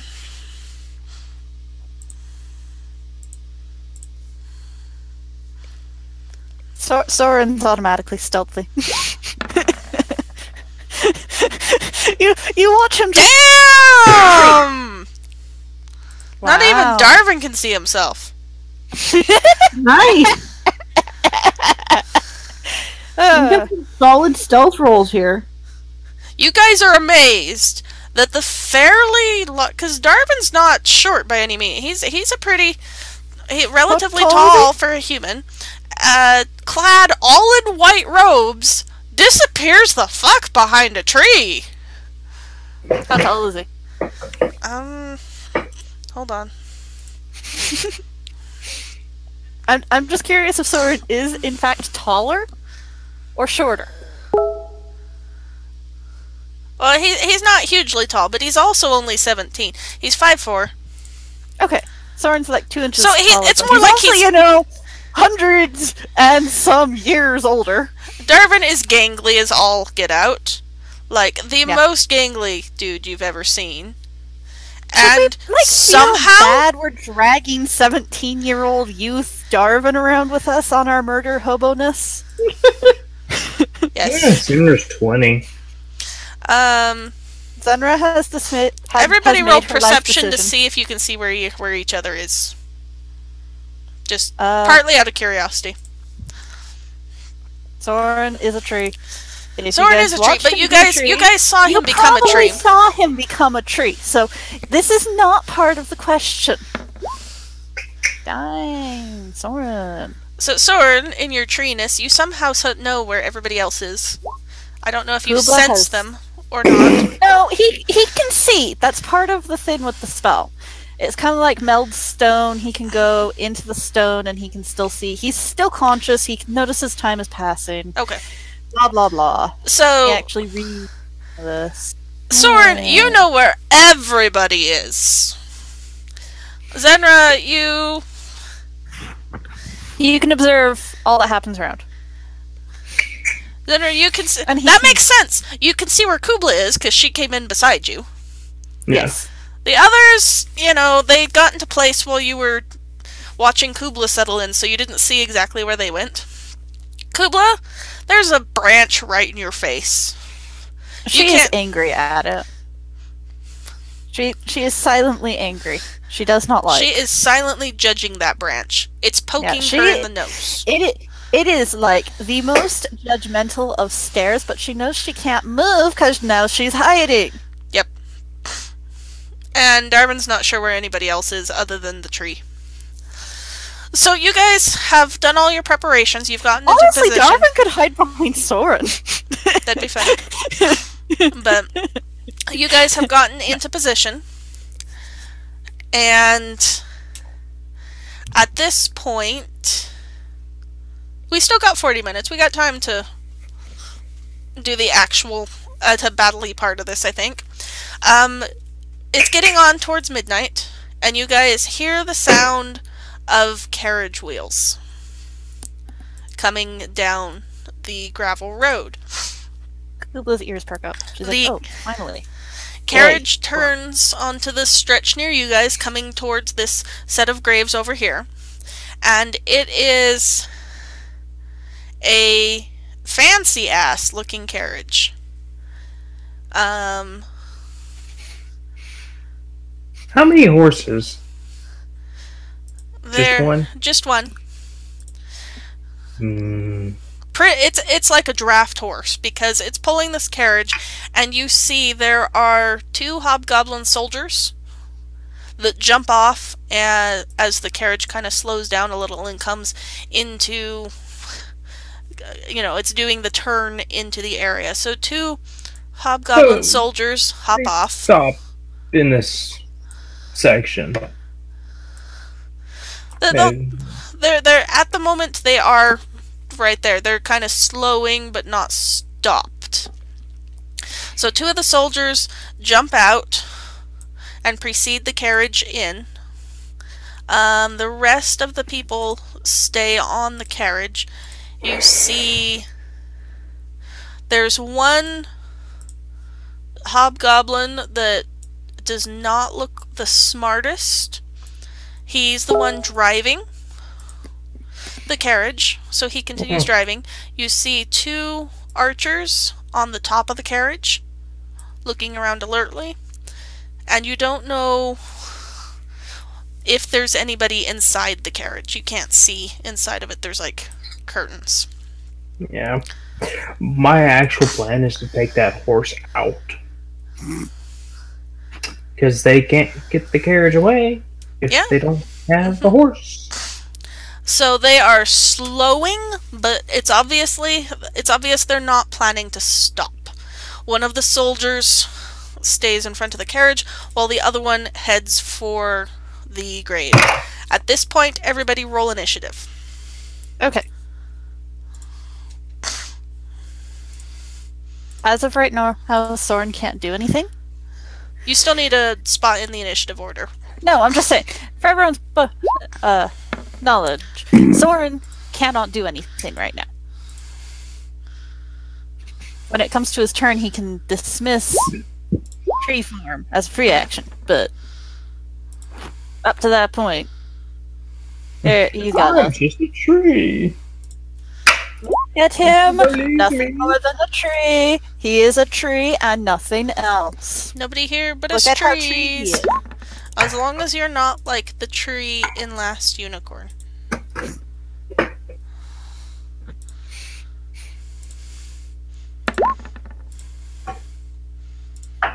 I'm not quite sure what that tree does, but It's terrifying.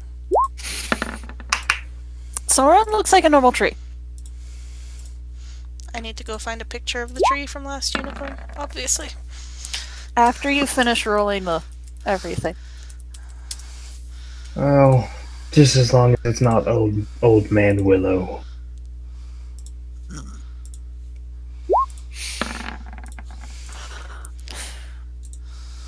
Actually, wait, Michelle, did you ever see Old Man Willow? I don't think character? so. Where is Inez anyway? It was Brent's Inanima character, who was terrifying. Sorry, Inez is supposed to be. Is on top of Sorin. Yeah. Essentially. Since, he's a tree. He's a tree right now. Yeah. He is very tree. Look at how tree he is. Maybe this Such one. tree. Will this one work better? What? Oh, you're showing. There we go. That might work better. There we go. This is the tree from Last Unicorn. Why? Why?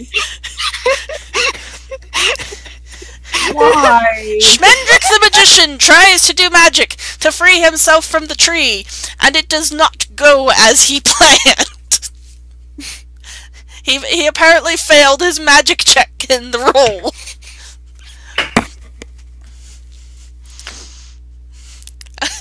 My favorite thing is that Zeke's gonna come back, look in the chat, and be like, "The fuck?" Anyways, so everybody has rolled. Let me get this into an actual order. That's Inez rolled. Give me a second. I'm going to kill a cat. Yes. Inez, you need to roll initiative too. Oh, sorry. No worries. Just I mentioned it. I know. I am not smart. I missed that for some reason. It's okay. You're too busy wondering what the tree was and then going, ah! Yo. Wow, you actually rolled really well. I've been doing pretty well tonight, and I'm a little scared because I feel like I've been doing really well on my skill checks, and the minute You fail all your You've attacks. used all your RNG luck. exactly. Alright, so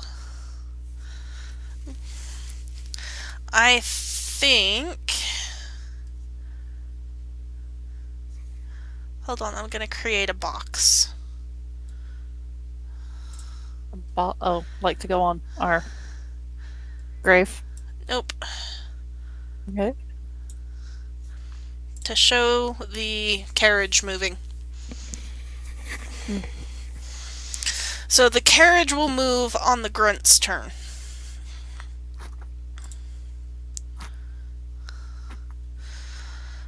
So, for this first part, the arch, there's none of these guys expect anything. They're staying alert, but they're not expecting anything. So, for the first round, they will just do nothing.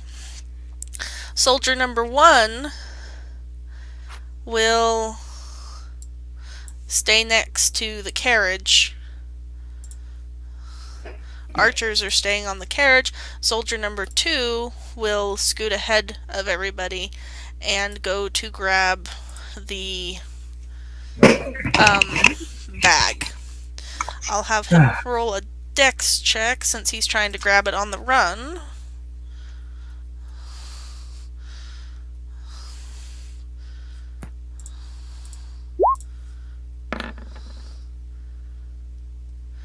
And he tries to grab it, and he, like, somehow completely misses it. And his friend over here by the carriage goes, "Oh my gosh, I knew I should have gone for it, you dumbass. Don't call me that! It's dark! I can't see! You can see just fine! There's enough light that anybody can see! You moron!" Soren's very amused. The grunt drives the carriage forward. I'll say he's going pretty slow, so it goes forward 4. He's keeping it at a slow run to try and let them climb back up. Inez, it is your turn. Cubla, you're gonna go after.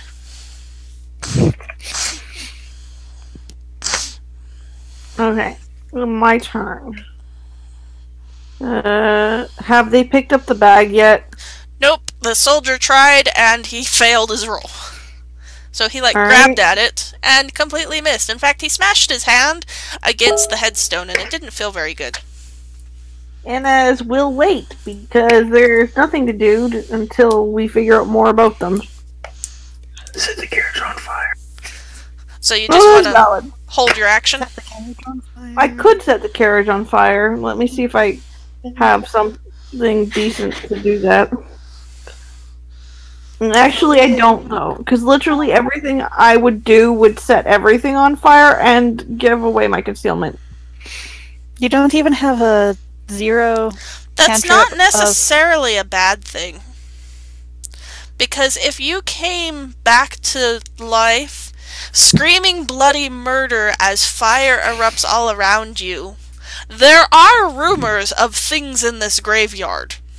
Hang on a I sec. would let you roll perform or bluff.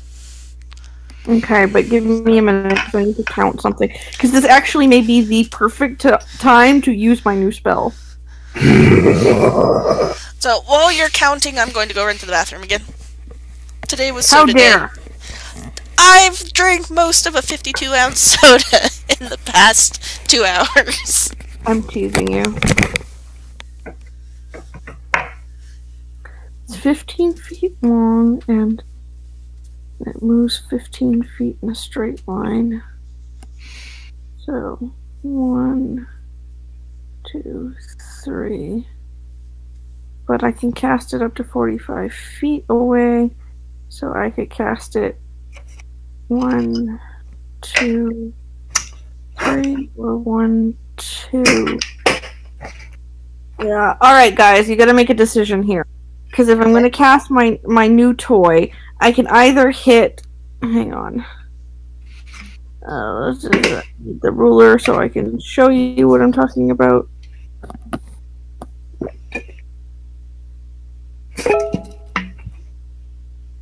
Or never mind. So here, I can cast it here. I can cast it here. And it'll hit these two. It'll hit him and him. Or I can cast it here, and it'll hit the wagon. Well, this is the wagon. That's the wagon. Oh, The sweet. yellow box is the wagon. Oh, sweet. Go for Then I'll- maximum carnage. Yeah. There. Go for the max amount of That things happening. should also hit the horse. Yep, it should. Well, sort of. Because I'm casting it here, I can only hit those 3, technically, by the rules. I mean, Three hit. Yeah. I return. Alright. I mean, Started on fire death. Can I run to the restroom? I want to hear fire death. the horse should technically be in that line. So, I'm going to cast my new spell.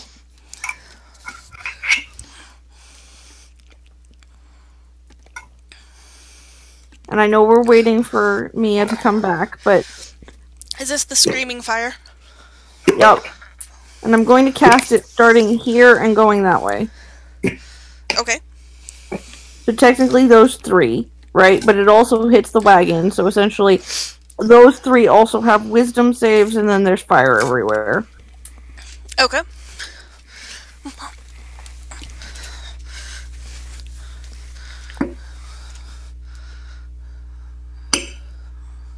Anyways, this is not an actual roll for this. This is just me putting it up on the screen so I see what happens.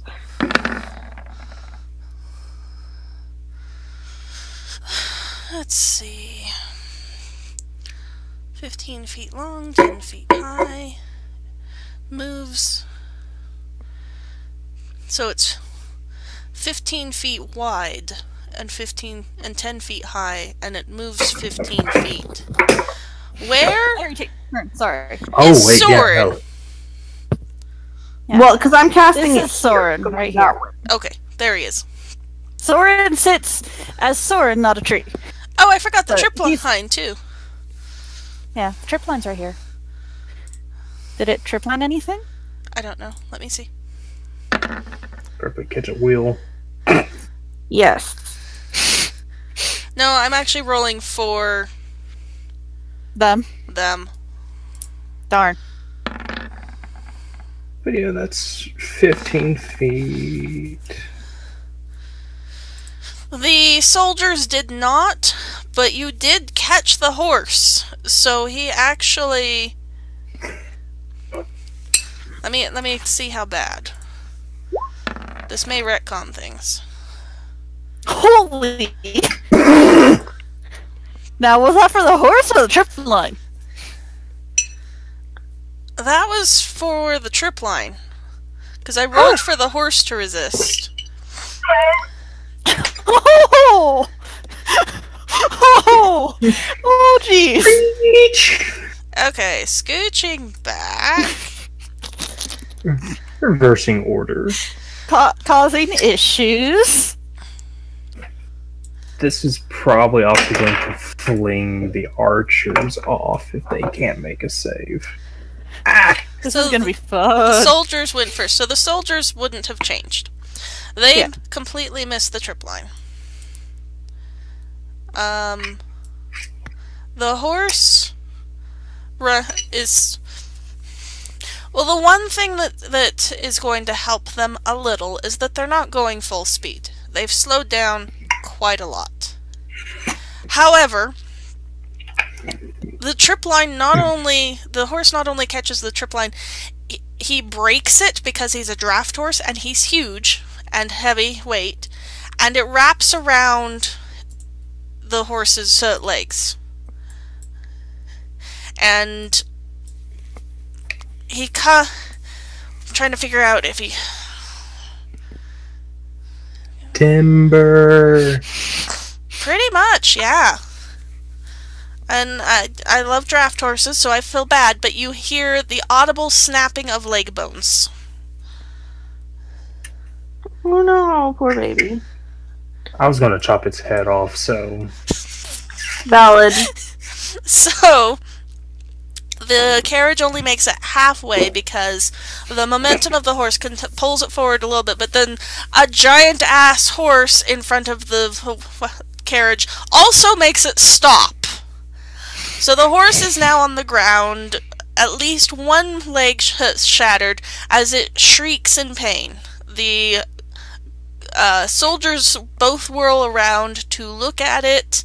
The grunt is thrown off because he was actively holding the reins. He ends up... Where is the grunt? Grunt, there it is. He ends up flying over here, smashes into the tree, dies instantly. Sorin! This is the best you did! You actually killed the thing! Yeah, I know, right? It doesn't take much! It was a grunt. He had 1 hit point. Well, I'm just saying, Sorin missed on grunt before.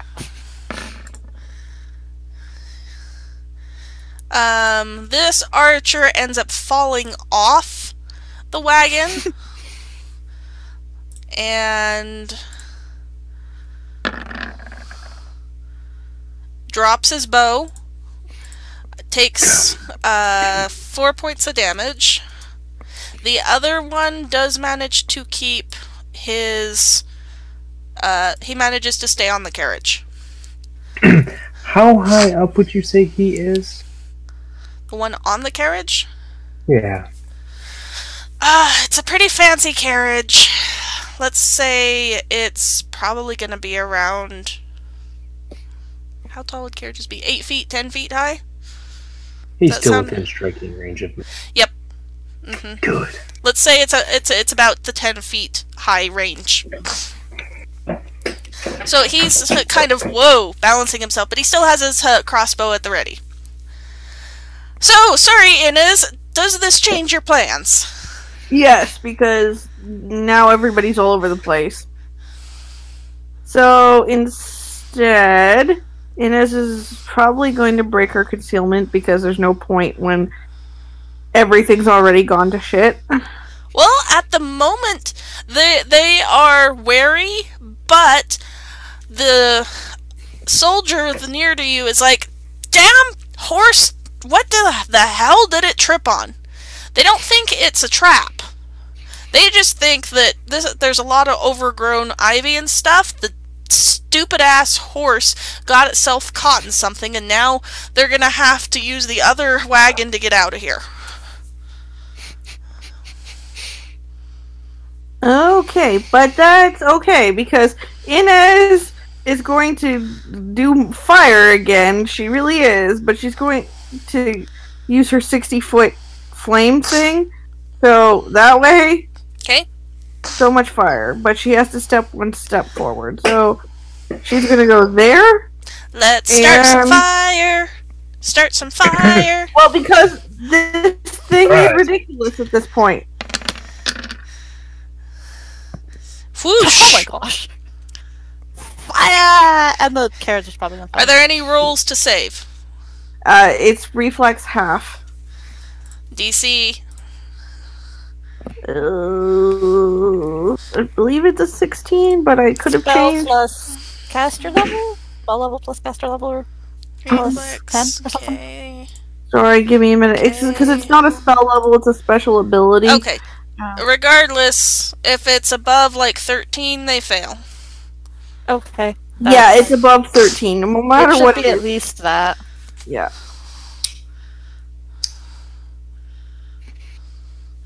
So, 24 points of damage to this hobgoblin soldier.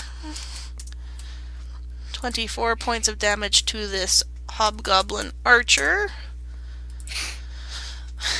And you hear the sounds of swearing from inside the carriage, but the carriage protects the person inside from... It's probably on fire.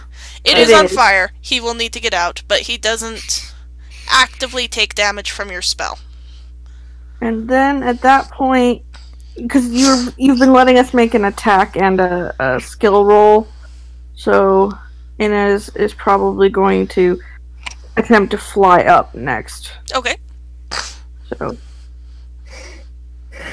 it's just kind of a straight up to get out of the way, kind of. Yeah. Which is an easy enough thing, especially since there's fire there to create nice warm updrafts. You know, lots of fire. Plenty of fire. Yeah, you're like 20 feet in the air. Oh. So essentially, like this little tiny pile of rocks, because I imagine this happening really fast, so all of a sudden the rocks move, and before you can figure out what's happening, the rocks blast fire at you, and then they go straight up in the air. Well, the problem is they don't even see that. Oh, Lord. They turned to look at the horse. Oops. So all of a sudden, there's just fire, and nobody has any idea where it came from.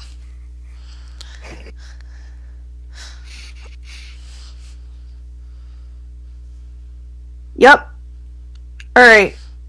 And everybody's on fire, and the horse tripped on something and now is also on fire, and what the hell is going on? Lots of screaming. Sorin, you are mildly uncomfortable with the amount of fire that's close to you. Yes, he is very uncomfortable right now. He's like, oh, fire. Maybe turning into a tree is not the best idea in this Around party. Inez is not a good idea. Maybe you should have done the should turn into stone a thing. Anything else you would like to do, Ines? Nope, that's it. Cubla, it is your turn. The horse smells delicious, by the way. Yeah, but there's a soldier here.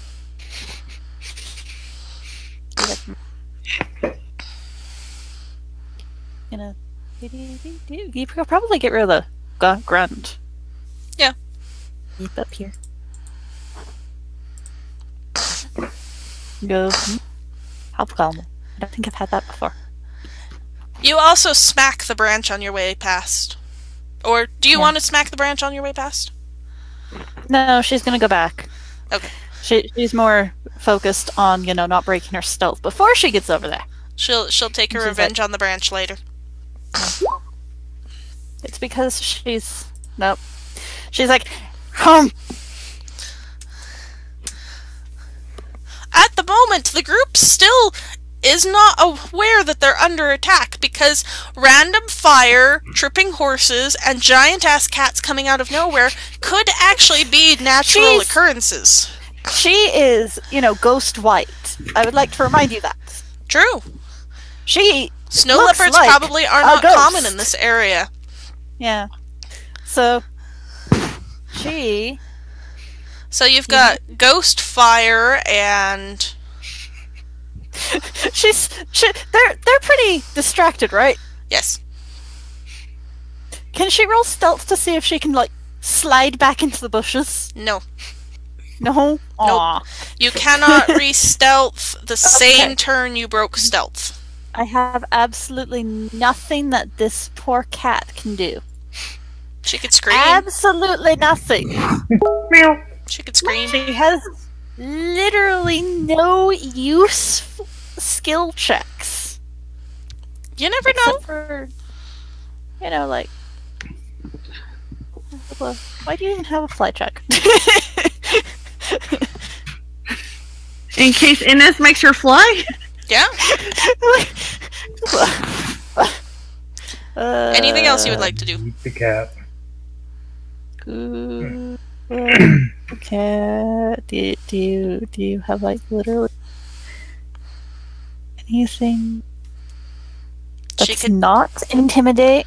could do a perform to try to be a ghost. Oh, why not? It usually works better than her bluff anyway. So after spitting out your mouthful of hobgoblin, which tastes interesting, by the way, Cubla manages to do a modification of her unholy screech that sounds weirdly waily. It's like this weird, unearthly noise. These guys are now fairly... Just like the last time you had everybody convinced that you were demons, these guys are getting pretty convinced that there's ghosts. We're really good at pretending to be things.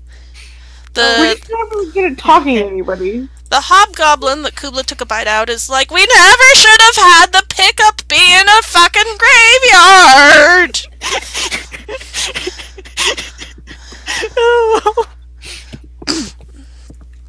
Yeah, this archer over here is just like, shut up and get your job done and we can leave!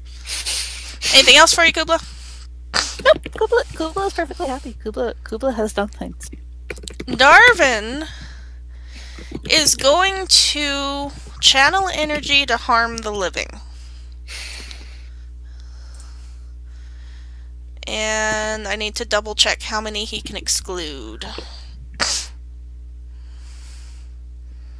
I think Zenra can remain in if necessary. Yeah. I'm pretty good. Selective. Charisma, that's what I thought. Charisma modifier is 3.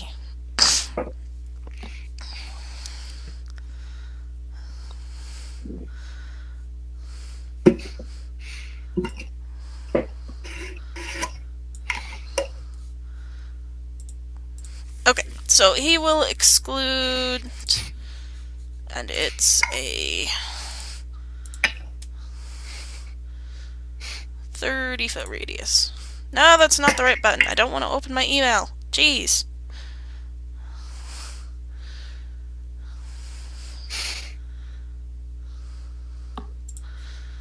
So third... Did they add more ruler options? Weird. I think they did. Weird. Okay. So it's basically everybody is within range. Except for dude in the cart. So he will exclude Inez and Cubla and Adin. Sorry, Zenra. You can will save for half. DC is 16 at this point. 16. Which they all Will? fail. Was it a will save? Yep, will save for half. Jackpot. So you're good. You'll take half of...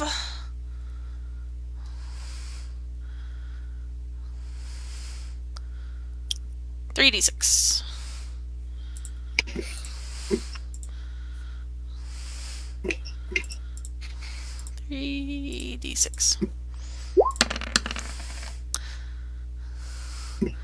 So 9 points of damage for all these guys. Him.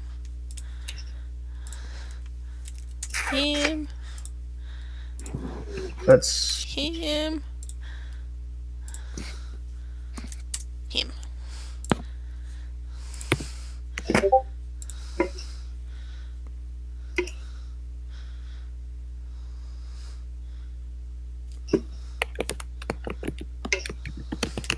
Okay. And he is also going to roll... So I take how much? half of 9, 4.5. rounded down. So that's 4. 4. And then whatever resistances you have.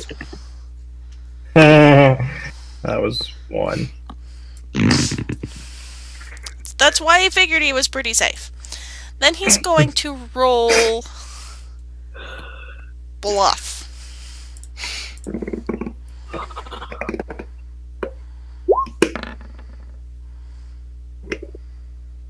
It's not very good, but these guys have minuses because they're on fire and surrounded by shit and all the stuff that's going on. So let me see what their... Let me have them roll real quick. Let's see. Him. Holy shit, I finally found this damn song. Yay! Him. Oh, I can close the grunt sheet. I've been looking for this song I can get rid of for one like of the those. past couple of...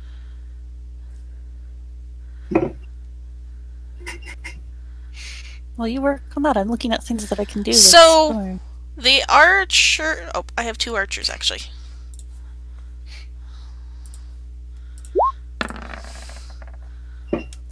Oh, jeez. Okay, so... The dude that you guys don't know about inside the... carriage is not fooled.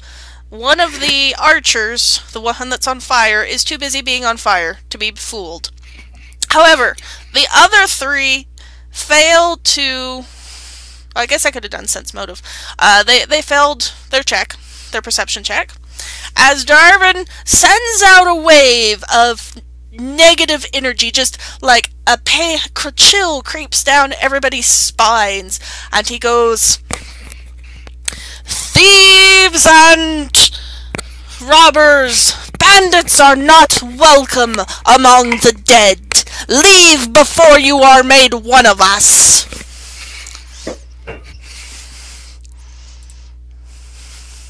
Oh, this is gonna be really fun. So this archer right here goes, "Oh fuck, oh fuck, oh fuck, I don't want to become a zombie, please, let's go now." And he's going to start running for the exit. Both of the soldiers fail, but not as badly. So they believe that something supernatural is going on. They're not sure that they completely believe that this thing is a spirit that will turn them into zombies, but they're not sure they want to take that chance, while the archer on the top is busy being on fire, and the dude in the carriage is going, "Get back here if you want to get paid! If it's just a trick, it's probably Sergor trying to fool us." Sorin, oh tree man, it is your turn. So, Sorin deactivates the tree form and steps forward to about here, and he just kind of grins widely. He doesn't normally do this because as a dhampir, he does actually have pointed teeth. He normally hides that, and still trying to figure out what I want to do. Do I even have a spell that would work for this sort of thing? Let's see. And he's like, oh, what can I summon? Can I summon something cool? Let me see. Give me a moment while I look up some nature's ally pathfinder. What can I summon? What are the things I can summon? Is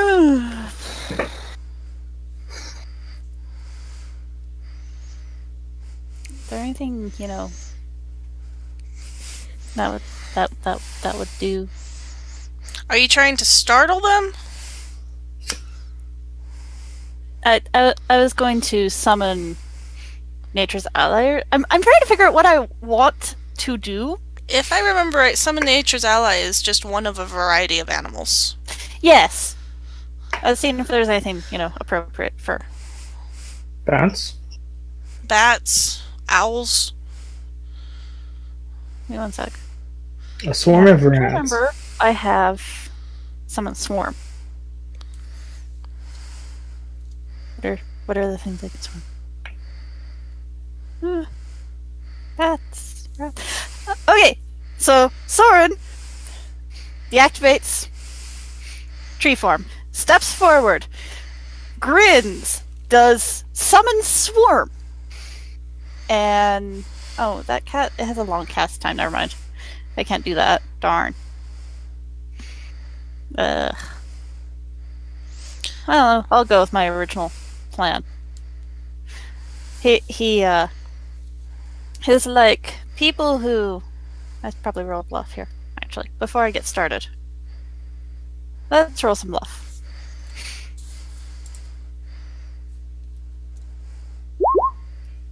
Hey, that's pretty decent. Sounds like... What the other said is true. Those who come to rob do not leave the same. And he casts Fairy Fire on these two, the soldier and the archer. Okay. They start to glow violet. And he's like, leave or I'll do the same to you. So, this means nothing to the Warcaster, who's still in the thing, who rolled really high anyways. Yes. The archer cannot tell that he is glowing violet because he is on fire. I think the others can, but... He rolled the highest of them anyways. So he's too busy being on fire for your bluff to be successful on him. The soldier that is standing next to him, though, who had... No, he'd failed too. Who had... It was the archer on fire and the Warcaster and the thing. So, the other archer who did fail is now utterly convinced as he sees his friend on fire and glowing. The two soldiers that were convinced that something weird is going on but weren't absolutely terrified like the archer are probably now terrified. Is there anything else you would like to do, Sorin? And then Sorin draws his scimitar and goes to attack the dude he's standing next to. Is this your frosty scimitar? Yes, this is my frosty scimitar. Is it frosty right now? Yes, it's frosty right now. This guy's on fire. This guy? Yes. Oh. I didn't know he was on fire. You can still attack him, just with a chance that your sword will break. I'd rather not break my sword, so... Do you want me to reroll up? If you're going to use something else. Well, it's going to be the scimitar, but it's not going to be the frosty scimitar. Does it change your stats any? It drops a d6 of damage. Okay, drop a d6 then. I'll say it's the 2. Okay. It's still kind of a weird looking weapon because it's got stuff that's etched all over technically, it doesn't matter because you miss him. Yeah. Okay. The fire might make your aim go off or something, but you do miss him. Anything else for you, Sorin? Nope. He's out of moves. The hobgoblin warcaster will leap out of the wagon. Oh. Let me roll to see how well he leaps, or if he ends up face planting into the ground. He does not face plant, but he is... Well, let me roll to see which side he goes out. If it's 1 through 10, he'll go out on your side. If it's 11 through 20, he'll roll out on the other side. Fair enough. He rolls out on your side. He rolls out on your side. He is not prone on the ground, but neither is he... Did he land very well? So I'll give him a negative on his next roll for anything. Just have him roll disadvantage. That's the easiest. I do kind of like the disadvantage thing from 5th edition. Yeah. So he from like one knee down, will. Well, since it's the first time I'm actually having them physically do anything in this thing, he will do a thing. I promise he will.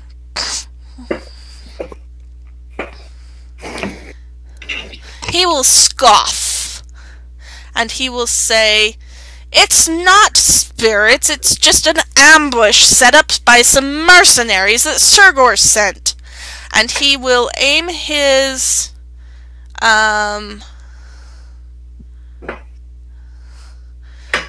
quarterstaff from on the ground, so he'll have to take penalty for that. And he will use shock staff on Sorin. Let me find this to roll it.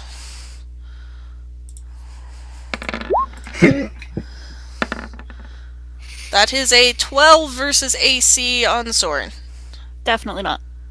Which is too bad, because he actually had max damage on stuff. So, lightning lances out from his staff, but since he was aiming between the trees, it just misses and kind of fizzles out in the ground over here. Zenra, it is your turn. I would like to raid. That sounds like an awesome thing. And I see him all alone.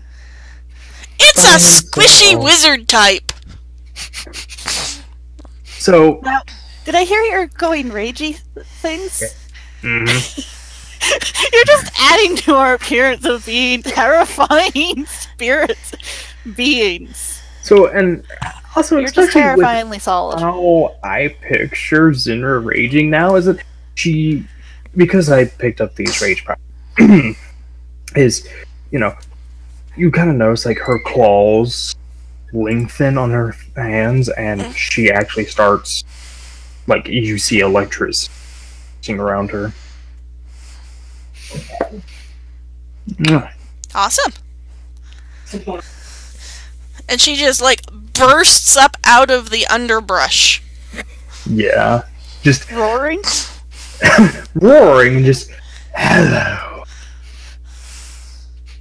So I am going to take 2 swings, because You can do that now. Have to. yes. Oh. Oh. So, as I was saying, I still get that +2 from the blessing of the Yeah. bear. Yeah, you don't need that +2. No, I don't. And You had 2 attacks, I think. and just subtract 5. No, subtract 3 technically, so that's 21. Let me see.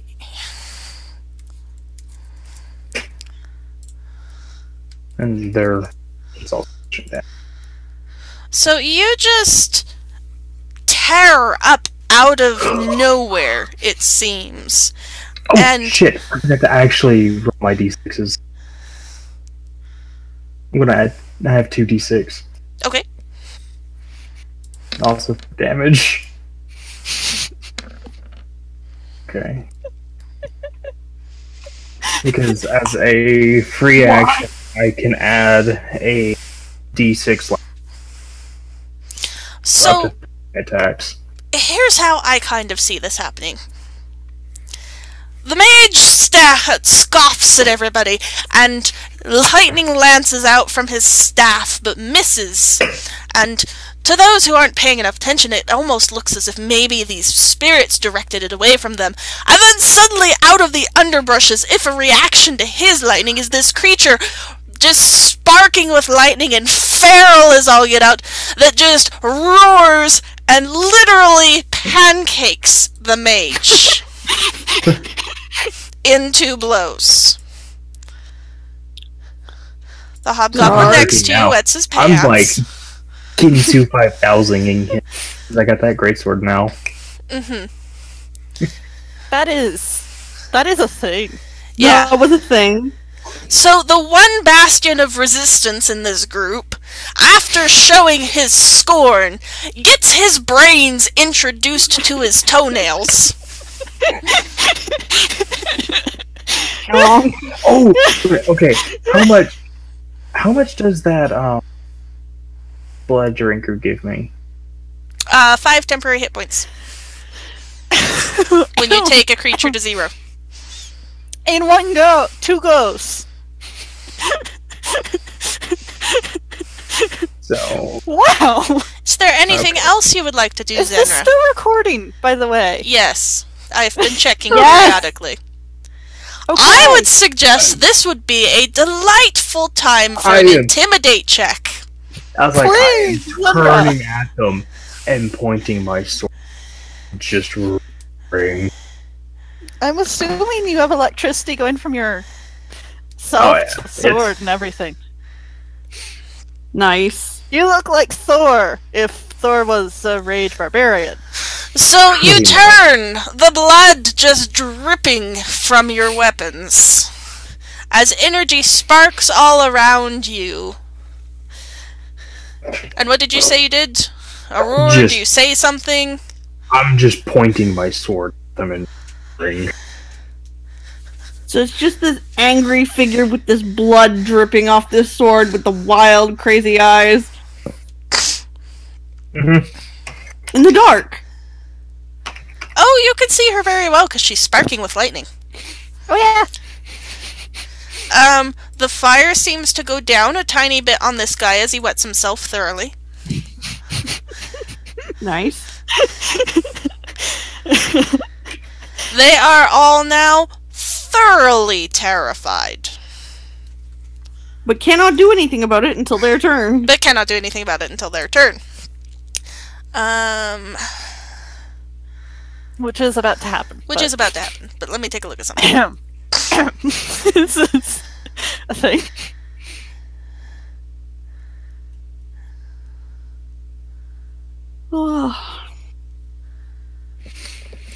At the beginning of the round, everybody roll me an intimidate check. Or, perception check, sorry. Get intimidate on Brain because Yeah. of Zenra. I saw the intimidate on Brain the is Zenra. thing.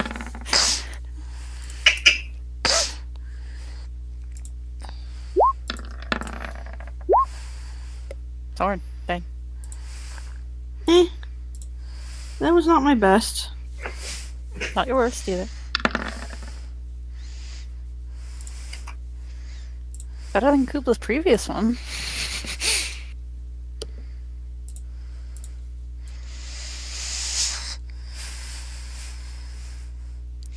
Sorin, you are the only one to notice this.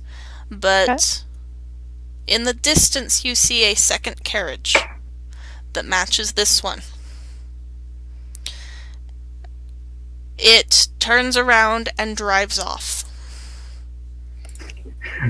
Very, very quickly.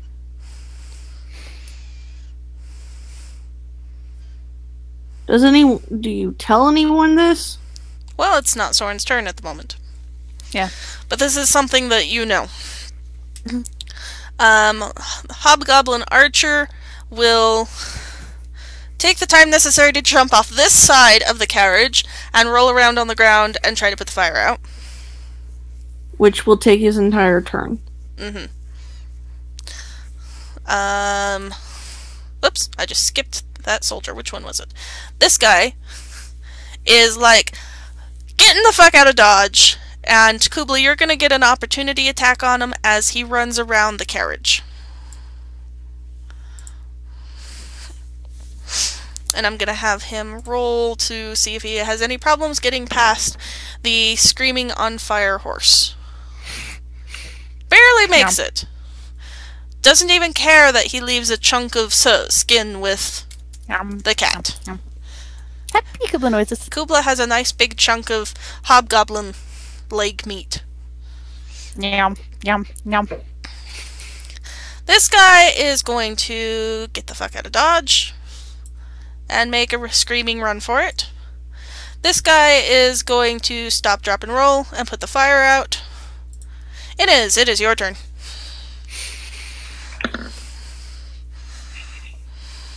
I'm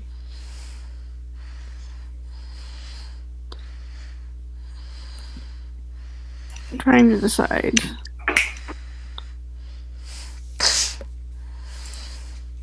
Because there's no way Inez would know what Sorin had saw, so cannot hold my action.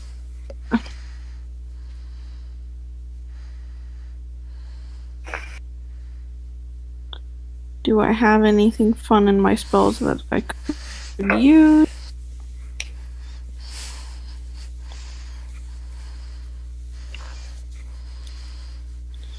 Nobody is bleeding. Well, technically this guy is bloodied.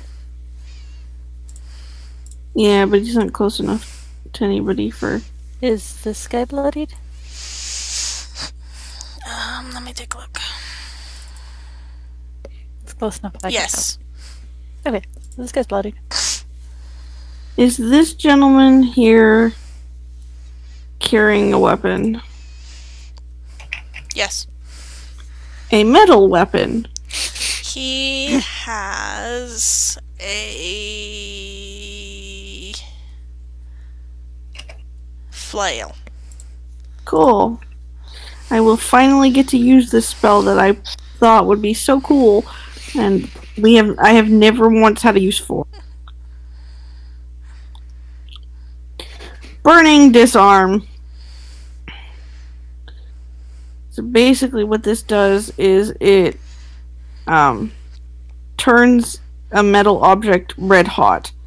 Okay. So a creature holding the item may attempt a reflex save to drop it and take no damage. Otherwise, the hot metal deals 1d4 points of fire damage per caster level. So I'm at max now of 5d4. Okay, reflex save. Yeah. He has a 13. All of my stuff is higher than that. Yep. Wow, it's either minimum or maximum with that roll. Yep. So what You min-maxer! I want you to imagine Inez doing that little plummet thing she did before Vomit Comet, right? So this just little tiny figure drops straight out of the sky, stares at him like really hard, and it's like in the dark, so like glinting fire-lit eyes, and then all of a sudden his weapon's just really fucking hot. You are the biggest damn terrifying bat he's ever seen. Demon bat. Demon bat. He screams as the metal burns his hand and he throws his weapon away from him. Sweet. No, these guys think we're ghosts. We're changing it up and having ghosts instead. Blame Darvin. Darvin started it. I love how this session started with talking about Darvin's dagger and has ended up with demon ghosts. Yep, that's normal for Sorin's us. not trying to be a ghost, he's trying to be a vampire. He's like, I have the may as well put to use helping someone. Anything else you would like to do, Ines? Nope, that's it. Although I am hovering about like 5 feet off the ground now, so my next turn, if I don't fly again, I am Gonna be on the ground. Yep. Cubla. Her lunch ran away. Rude, right? She is offended, but she does notice there's a lunch over here. So she comes over to the slightly, well, really singed lunch and is like, tasty. Roll. There we go. Probably misses, but Yeah, that does not actually hit. she tries to bite and totally flops. Screeches off of Partly his armor. because I think he's rolling around in and pain. Yes. Mm-hmm. Stay still. Lunch. Stay still. You. Stay. Stay. Darvin, who knows that we kind of need to catch one of these guys to get information on them. And since he didn't get to have his other thing do stuff, he is going to try to cast command on one of these guys, because that's helped him in the past. If I can find... There it is.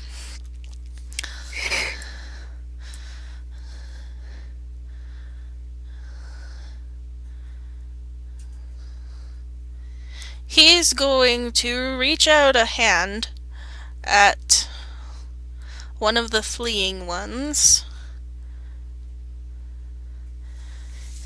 and tell him to fall. So, probably the soldier, because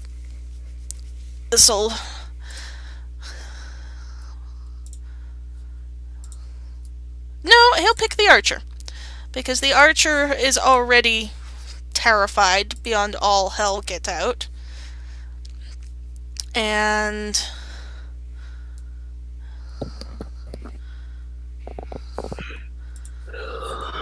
it fails its will save, and screaming in terror drops to the ground. So the archer right here is now prone. Darwin does his best to look absolutely terrifying, by which I mean he will roll a bluff check.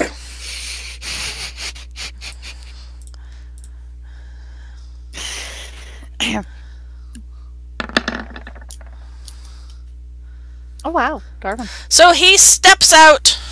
Well, actually, he takes 1 second to, like, run his hands through his hair to try and make it stick straight up, because that's the only thing he can think of to do to look not human. And in the dark, it's like, maybe it kind of works. And in his most commanding voice, reaches out his hand and he says, "Foul, bandit! Drop!" Or fall, I think it was. Fall! And the archer suddenly goes stiff and falls to the ground. The soldier behind him goes, "Ah, shit!" I'm imagining that due to his utter non-terrifying nature, I think he's probably getting Saerenrae's help here. She is a healing. He glows goddess. pink.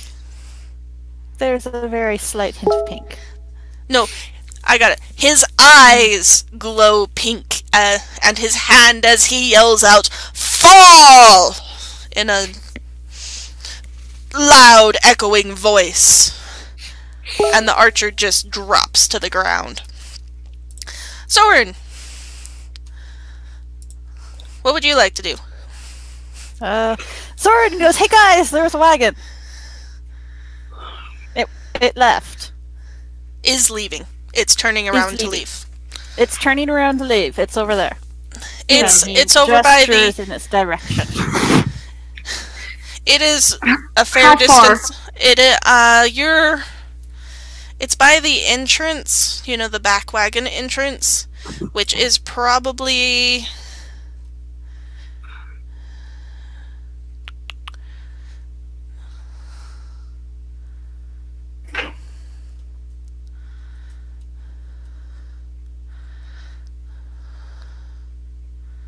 Sorry, I'm reading the thing real quick.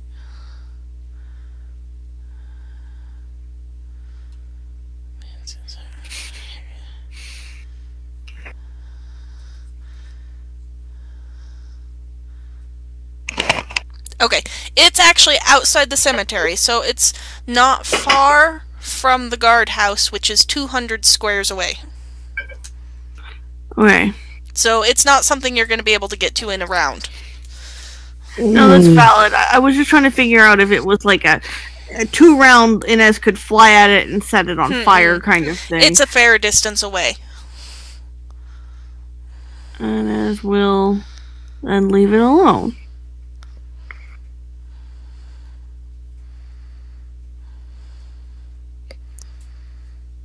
I mean, we could have had an epic wagon chase, but we crippled the horse. Yeah. Well, nothing says you can't try to get a horse really fast next time. So, Sorin, you said there's a wagon. Hey, What Sorin, else? can you turn into a horse?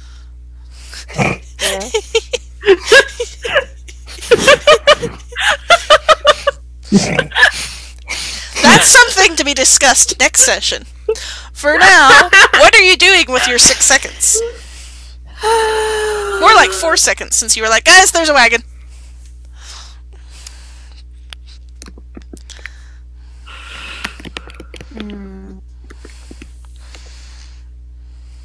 Sorry, this one's running later. I think we're almost done, though.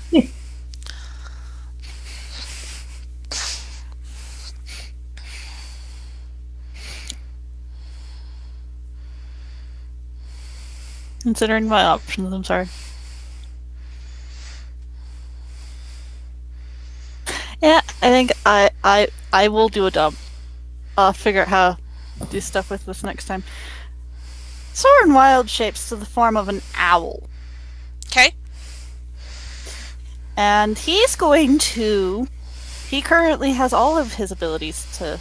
Actually, he flies the full 60 feet toward the wagon he can do. So he's going to start the wagon chase early.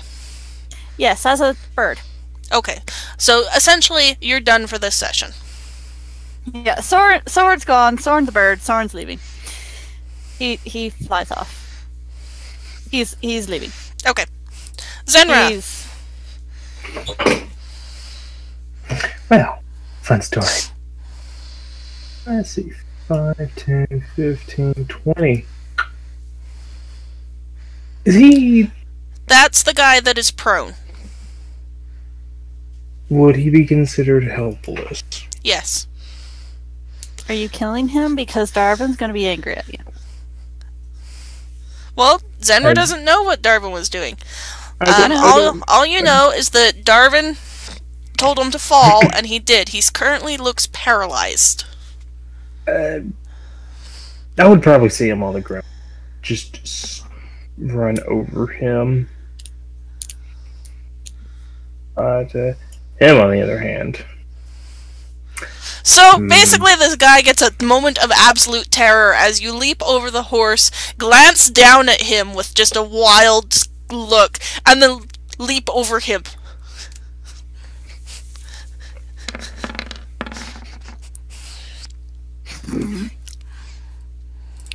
That is an additional 1. Alright, and 4. 2. Not.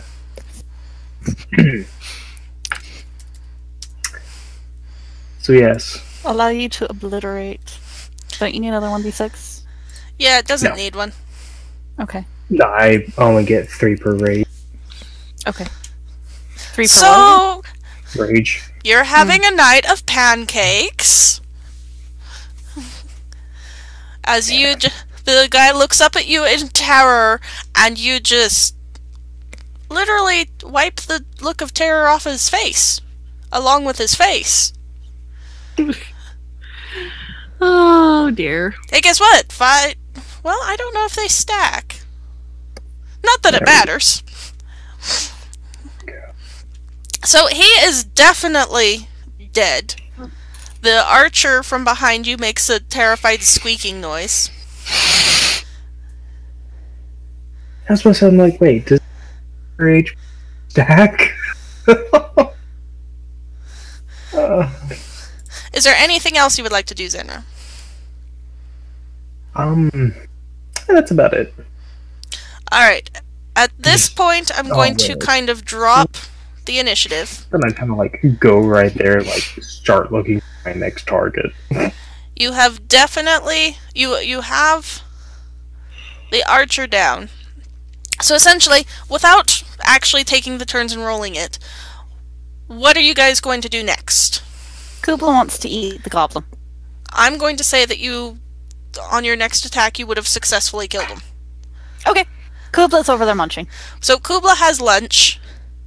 Darwin would have hurried over and, like, pulled some rope out of his bag and very quickly tied the archer before he regained the ability to move.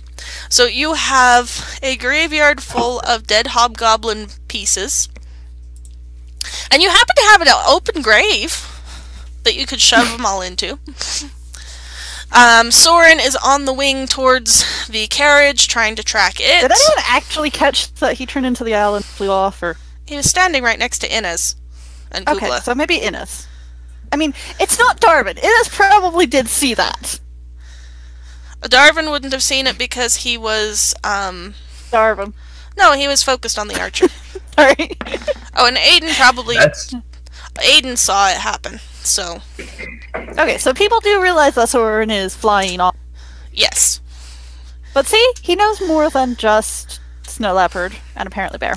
Aiden definitely did notice.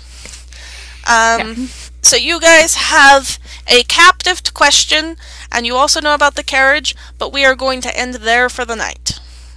and that perception is for me rifling through their pockets. Perhaps also the just general looting. So, looting through the hobgoblin piece's pockets, you find some coin, but not a lot. Enough for 10 gold per PC, per person. Fair enough. So these are not the cream of the crop hirings. But you have a guy that you have captive who is probably also wetting his pants now. And we shall pick that up next time. Sweet. I am going to turn off the recording.